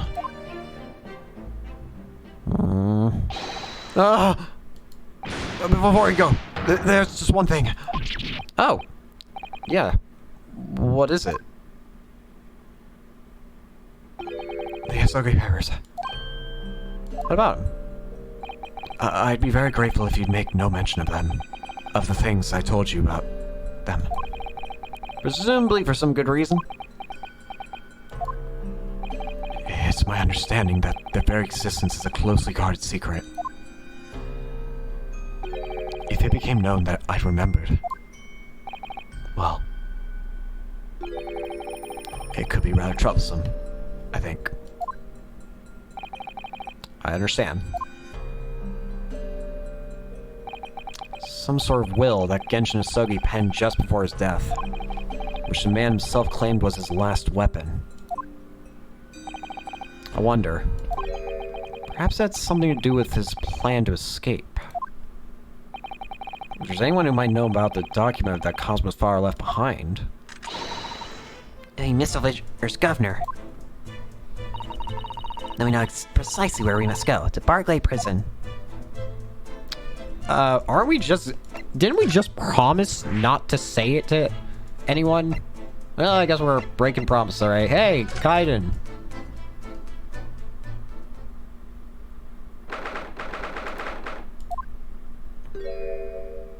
Hello. Oh, back again, are you? Oh, yeah, hello. I've heard all about your investigations. I've read the report just now. You found him, eh? Visual. Yeah, luckily. Well, anywho, the laddie doesn't have work anymore, so your case is not to do with Barclay. I would not like you to get the wrong idea about that. Of course, yeah. Mr. Vigil stopped working here 10 years ago now, so... Yes, we've seen his dismissal notice, haven't we? He was given the chop. Alright, come on. You're getting very well. So, how about we have a biscuit? Oh, they really are like little handcuffs. And as hard as irons, too. So, what brought you down here for today? Well, there's something else we'd like to ask you about, actually. Is that so? We believe there might have been a document that appeared from Genshin Asogi's cell. I think it's been called the Asogi Papers or something.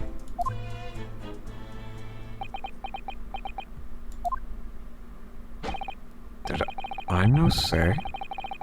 Gregson's death is not to do with things that might have happened at Barclay. Leave the past in the past, laddie. Let's not floater about with irrelevant details. His expressions changed completely. We're clearly onto something. You will speak. A murderous boss execution. An old miserable escape. Barclay's dark as ours are. A shocking embarrassment. Because the convict had a collaborator on the prison staff, you mean? Alright. Shame. Gordon who confirmed the death of the man after his execution, Courtney Saff.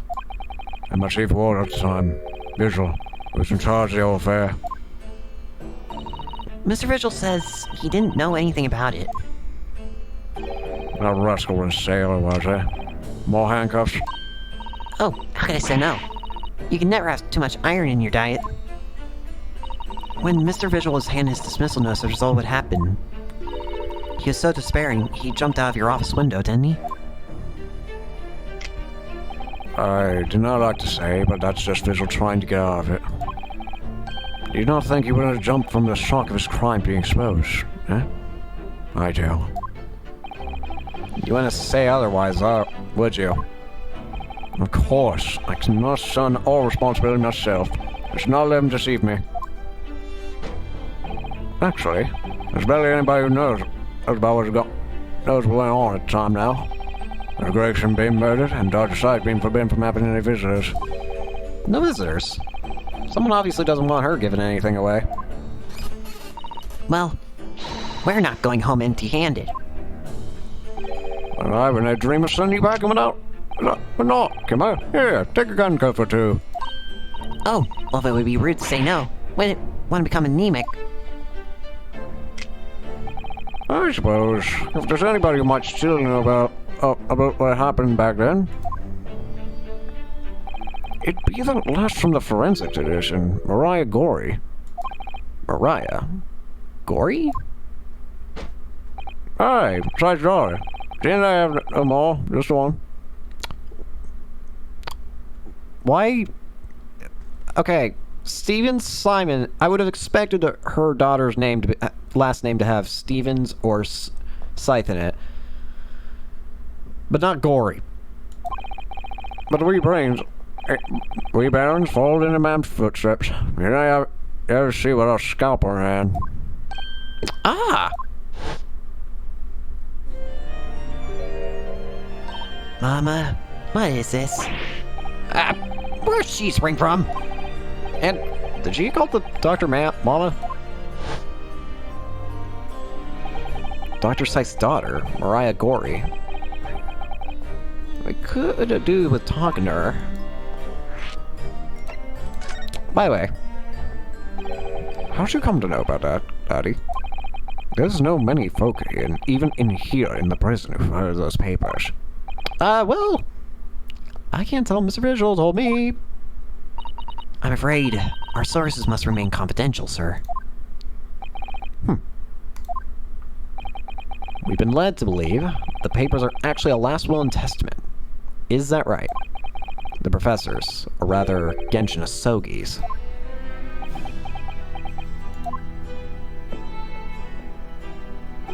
Aye, that's right. You're well informed, Jimmy. Oh, is that the end of the silent treatment? But then after the convict's execution, it mysteriously vanished from his cell, didn't it? Hey, but no, you don't have caught there. I think you didn't quite get the facts straight. It was there in the cell, exactly where it should have been.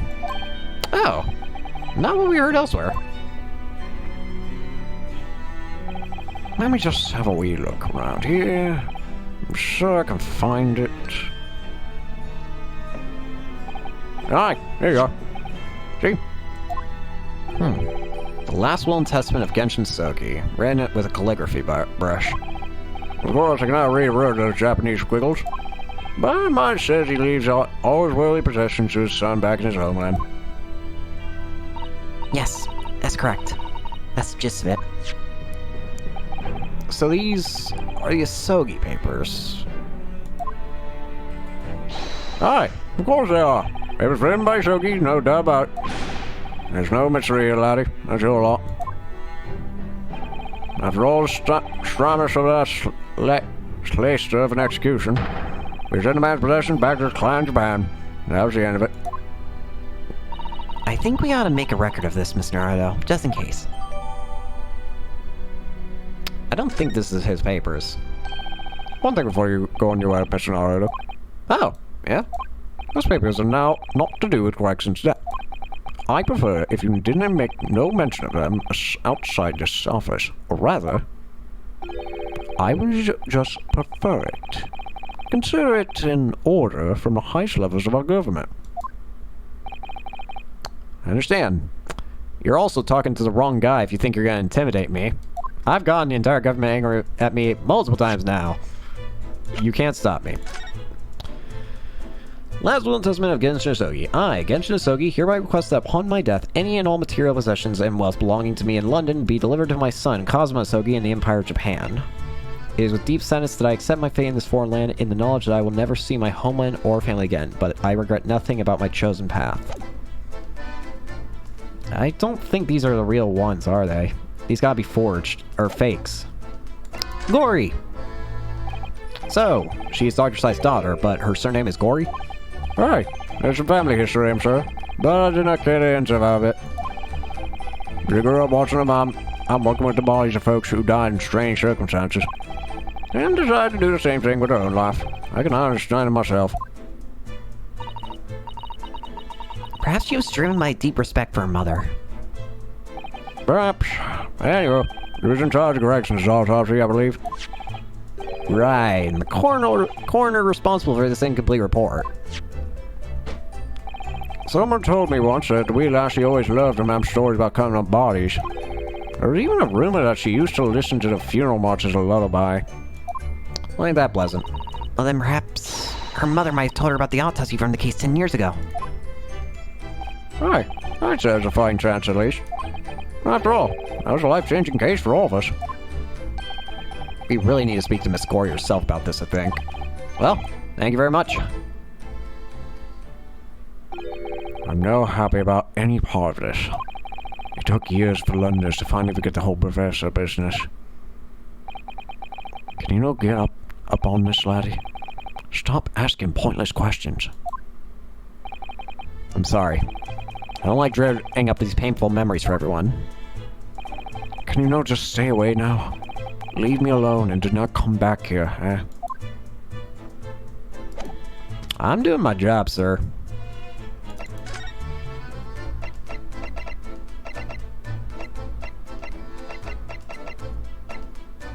I don't know how to get to Miss... Where am I going now? Fresno Street, I guess? Hello? Never mind.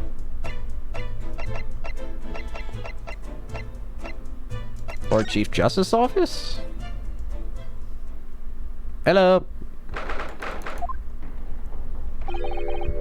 No arguments, Prosecutor Sogi. You will continue with the trial exactly as I instructed. Is that clear? Perfectly. Perfectly. It's Kazuma-sama. Defying Lord Strongheart by the sound of it. He never did know when to back down. Hello. On your way now, Sogi. My lord. Hi there. Kazuma. I got nothing to say to you. Go away. You left without saying a word. Hello. Yes, what are you doing here? Oh, I was just hoping to ask you a few questions if you won't mind. I wanted Van Zeke's trial conclude today.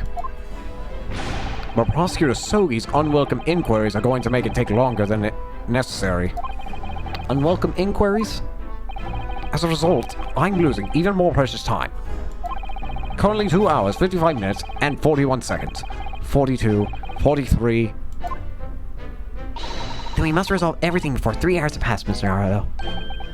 In a miraculous not even 5 minutes? Anyway, again, let the man's obvious bad mood put me off. I need information.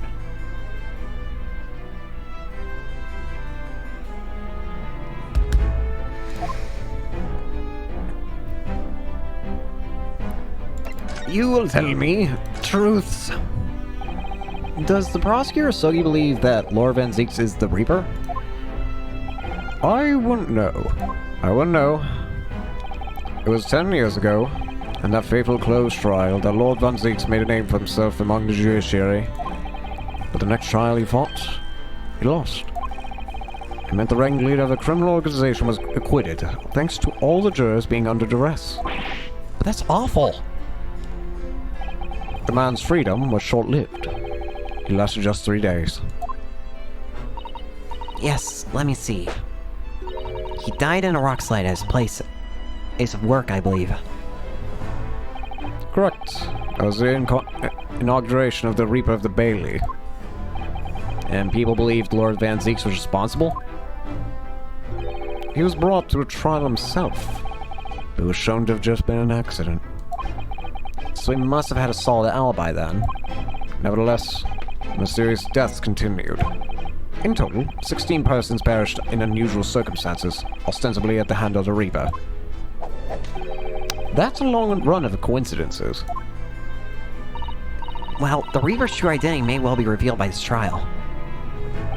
And the impact that revelation would have on the British public cannot be understated. Is that why it's a closed trial? Precisely. This country hasn't seen a close trial for 10 years. So the last one was the professors? The trial of Genshin Asogi? Correct. Actually, we heard that originally you were going to prosecute that trial yourself, Lord Strongheart. Van Zieks intrigued me to relinquish the prosecution of him, that he might avenge his brother's death. And here we are, 10 years later, with the son of the man Van Zieks had condemned, now looking to avenge his father's death in the same way. They do say what goes around comes around. However, it would seem that the new young prosecutor is harboring some ulterior motive as well. Cosmo is? I like my organization to run smoothly in the exact manner that I prescribe it. As with the giant clock in here, I won't tolerate a single cog being out of step with the others. Ah, so that's what all these gears are about in here for. If the young man refuses to mesh with the other parts of my great machine, I will be forced to take steps. What? What do you mean? You heard my friend. Not something with which you need to concern yourself. In any case, all your questions will be answered tomorrow. This feels like a threat. Now, I shall have to ask you to excuse me. As of this moment, I've been delayed from attending my next meeting by precisely 3 hours. Oh my, that's a long time. And I hold you entirely responsible? Even though we miraculously managed to fit everything in not even 5 minutes. I wonder if you might agree. To us, talking with Prosecutor Asogi? Discussions between the defense and prosecution outside the courtroom are generally frowned upon. However, I will make an exception in this case. Now go. You can find me in his office. Oh, thank you. Leave me alone. I hate you. Let's go see him at once, Miss Naruto. Sounds good to me. Cosmo's my best friend in the world, but I'm really not sure I know how to talk to him at all at the moment.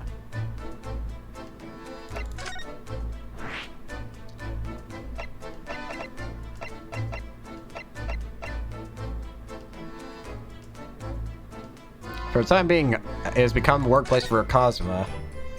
This is Cosmo's office now. Yay! Oh, hey! So, this is the officer of Prosecutor Asogi. Now, is it?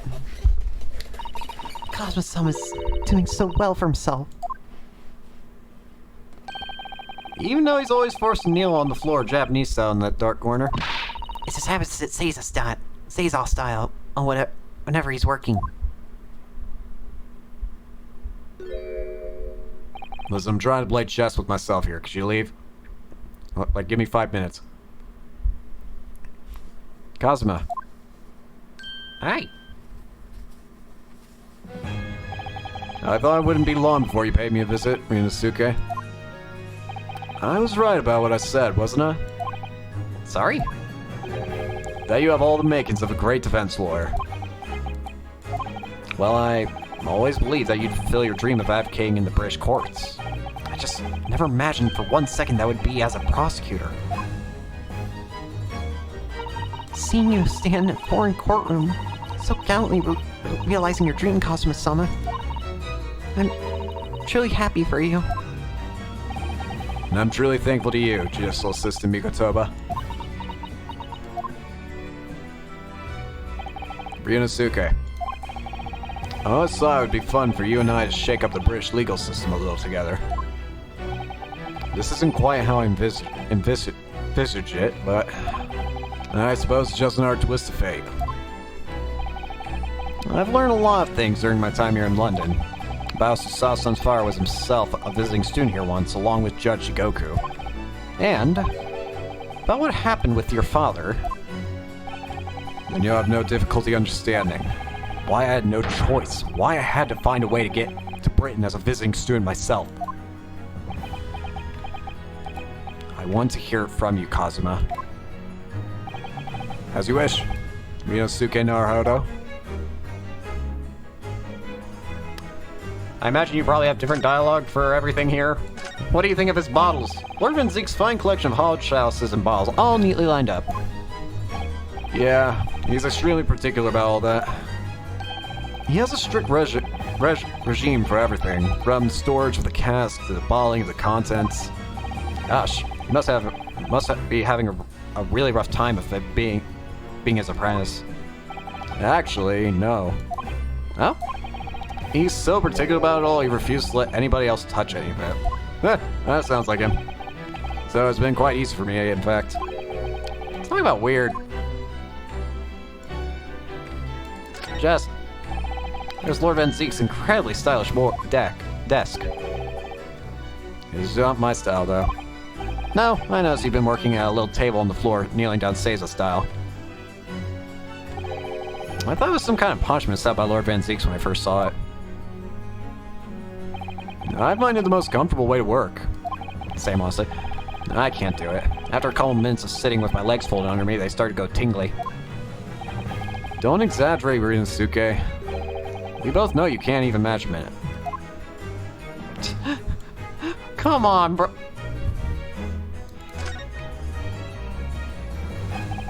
Do you know who the man in the portrait is? It's probably Clint. Why would I? What? But you're Lord Van Zeke's apprentice. Yes, apprentice, not friend. And during the time I was suffering from amnesia, I didn't even notice that picture. Oh, really? I mean, it's not the smallest picture. I wouldn't have the first idea of what the man decorates his office with. Isn't it a bit obvious what he does? Like a vampire? What the? It's a scaled model of the crime scene. Oh, yeah, I realize that. Does the prosecution office make a model of the scene for every single case? Apparently so. Sometimes it helps to visualize things better and notice things you hadn't spotted before. Actually, the miniature nose board is my work. Be honest, you enjoyed making that. I love that they're still just acting like friends and all that.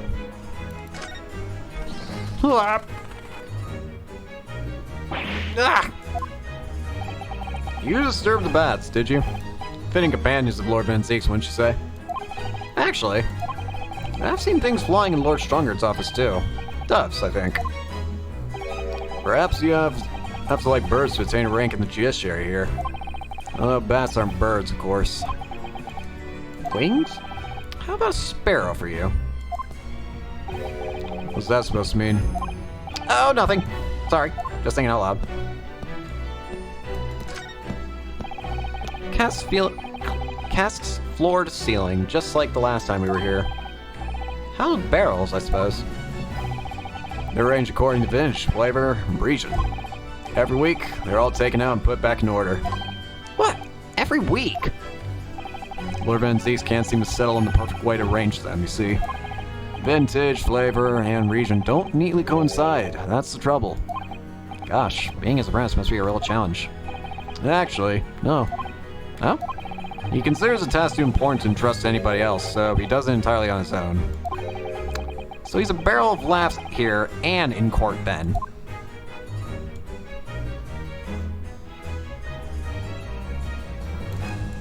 Alright, seems like that's everything. I feel like I have to try and get you to talk about everything. Look at your armband! Kazuma, this is your armband. Actually, I think it's yours now. Sorry? You're the defense lawyer. You have a talent for it. I've always known that about you. And now, you've chosen to take that path in life. As your friend, I couldn't be happier for you. Or more proud. Kazuma. So you keep hold of that. Besides, I'm a prosecutor now. That armband would have no meaning for me. Well, if you're sure. Thank you, my friend. About the newspaper.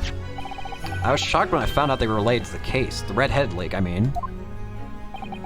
Personally, it wasn't their plan to swindle everyone. Personally, it wasn't their plan to swindle everyone that surprised me.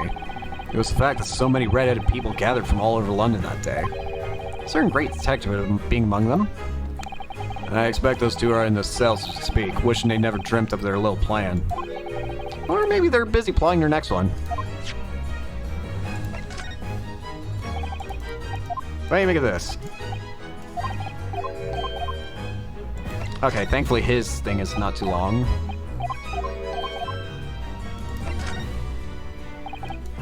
What do you make of this? Stop showing me everything. Why are you like this? You always do this.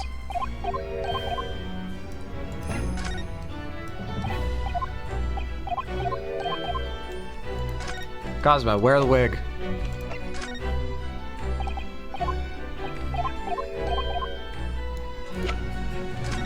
Look at little policeman. Hey Cosmo, you want a gun? The Reaper. At last I get to take my revenge. Cosmo. Lord Van Zieks isn't responsible for your father's death, and he's not the Reaper. He's the defendant and deserving of a fair trial. I mean, like the one my father had. It's a closed trial now, too. The conditions are exactly as they were 10 years ago. And even if it ruffles some feathers, I have a plan to show that man for what he really is. Kazuma.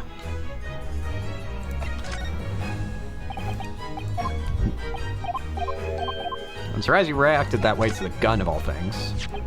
This came up in trial, didn't it? As something a little dubious, I mean. The fact that no time of death was recorded on Inspector Gregson's autopsy report. Yeah, there were some unexpected turns in the courtroom earlier. The suggestion you came up with certainly took everyone by surprise. The idea that the victim died the previous day at some other location is quite something. Well, considering when the pocket watch had stopped and scorch marks on the candle, it's certainly a distinct possibility. The evidence and the scene both point to it. To be honest, it bothered me too.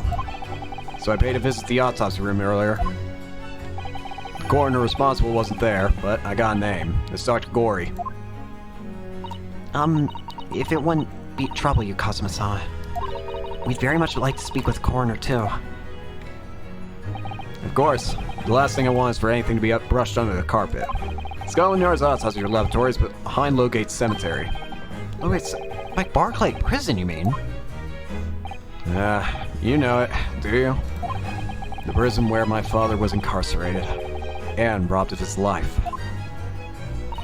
Kazuma-sama. Well, thank you. We'll pay a visit to the laboratory later today.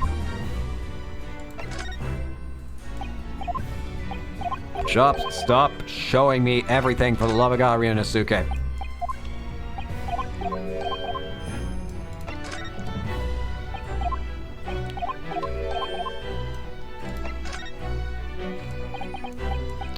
You don't even do this with other people. You only do it with me.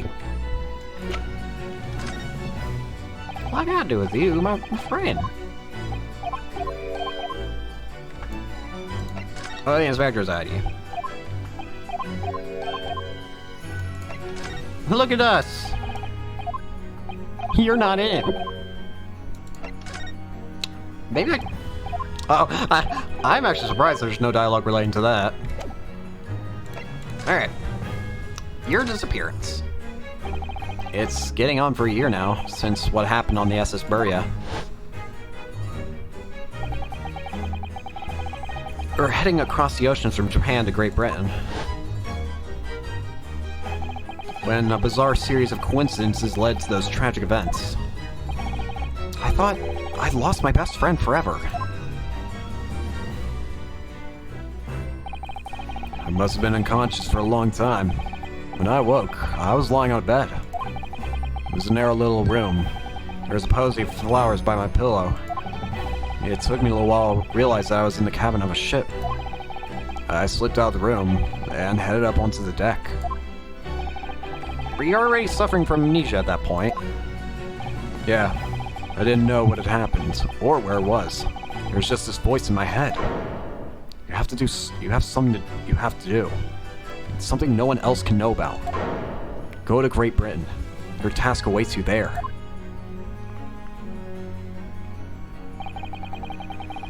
It was calling I couldn't ignore.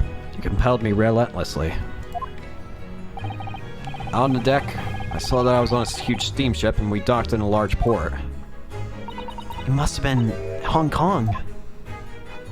Yeah, it must have been. Presumably just before they were due to carry your Yeah, it must have been. Presumably just before they were due to carry your body off the ship. I had no idea of the situation, but I did have a feeling that this was in some way my last chance. So, I concealed myself among those disembarking passengers and went ashore. Then, I disappeared into the crowded streets of that foreign port city, so I could plan my onward journey to Great Britain.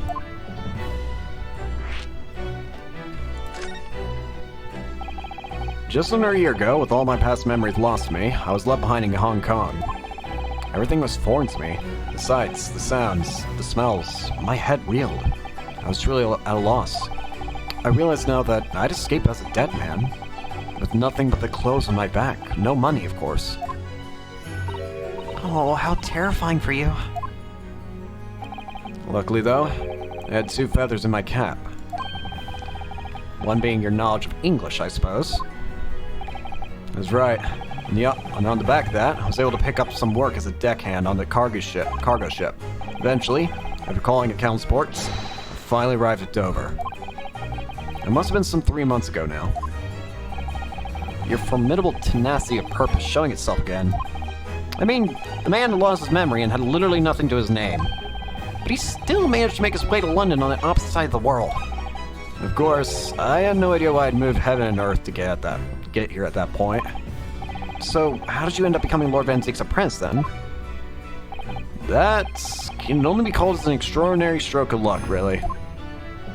You see, I was stopped at the border because I had no papers.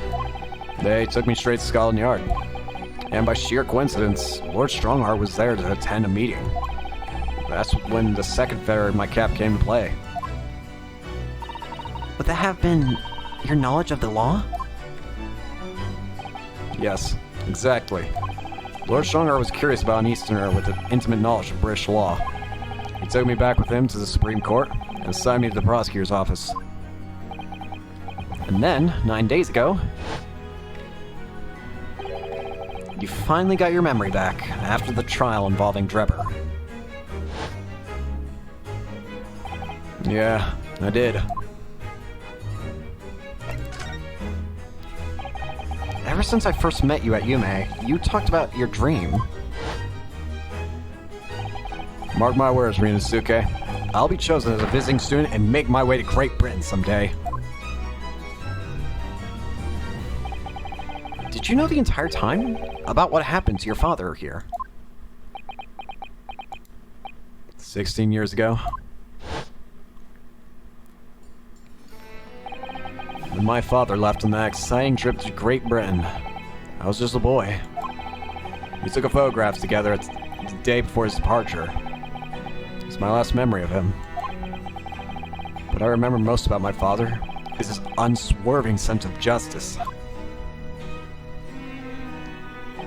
6 years after he left, a gentleman called at our family home. He told me that Genshin, my father, had been taken ill in England and passed away. It was Professor Mikotoba, your father, Susawa-san. Oh my. Ever since then, the professor was very good to me. He even helped fund my university education at Yume. I'll be forever in his debt. But nevertheless, I just couldn't bring myself to believe what he'd told me. Oh. Then one day, a letter arrived at our house from Britain. There was no indication of the sender, so I opened it, assuming it was from an old acquaintance of my father. What I read in that letter changed my entire life. What did it say? It said that my father had been a mass murderer, and that the writer cursed the Asogi name. Oh no.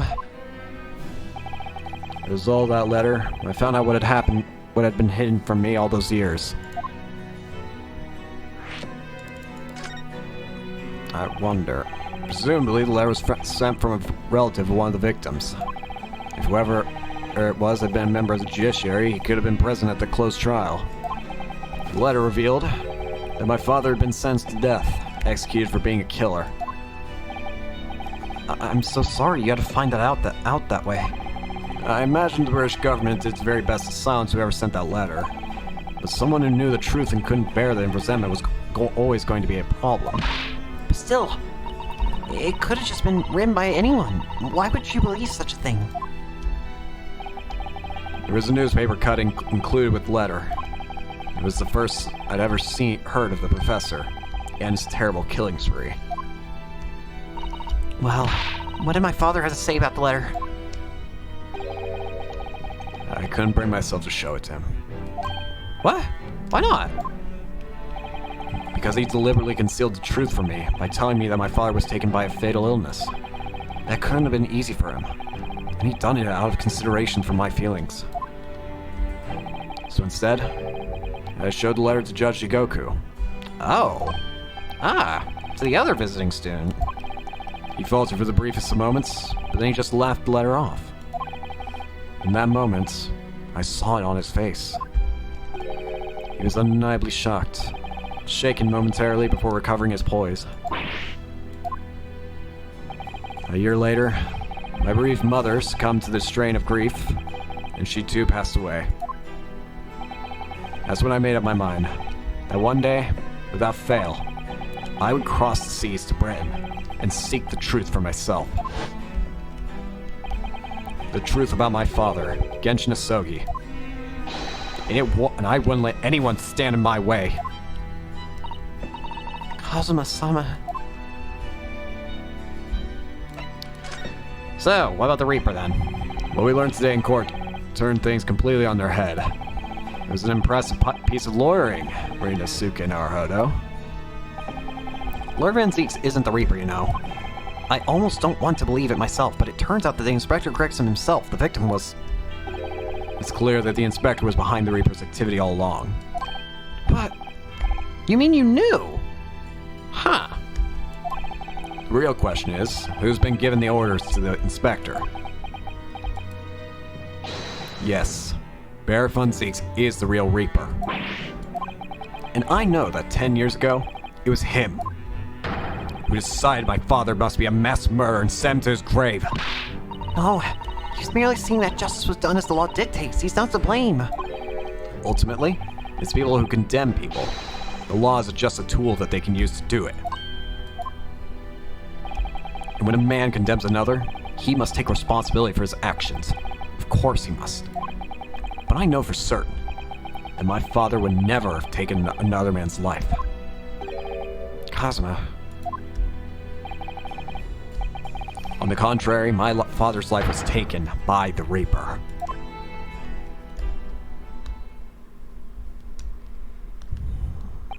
Rinosuke, I want to thank you. What for? For this. You safeguard the soul of the Asogi clan. Well, it is a famous sword that's been in your family for generations. My only slight regret is that I never got the chance to draw it before I returned it to you. Garma is said to have been forged by a master swordsmith during the Sengoku Warring States period. I come from a long lineage of warriors, many of whom were expert swordsmen. Well then, you're a chip off the old block, I'd say. This blade, Karma, is a symbol of the Asogi clan's honor and might. Apparently, one of my father's apprentices even took the blade's name for a surname. Really? Karuma. Does sound formidable, that's for sure. 16 years later, when my father was visiting a student here in London, he had this sword forever at his side. Which is why it means so much to me that I have it by my side again now. And that is all thanks to you. It was an honor. I need my own sword, though. I need my own weaponry. Now, I have preparations to make for tomorrow. Perhaps I said a little too much. Kazuma, you've changed. No, Rinosuke. I haven't changed at all. It's you who's changed. I completely understand your resentment of Lord Van Zeeks given what happened. But the fact is, those events in this case are, well, unrelated? Unrelated, you want to say? How can you be so sure? What do you mean? Never mind. That man's the Reaper, and it's for that reason that the inspector was killed. I'm going to prove that as much in court tomorrow. By whatever means necessary. I can't let you do that, Cosma. I know you'll do what you have to do as a lawyer. But I'm sure I don't need to tell you that I won't be taking any prisoners in the courtroom. I'd expect nothing less. Until tomorrow then, the Old Bailey.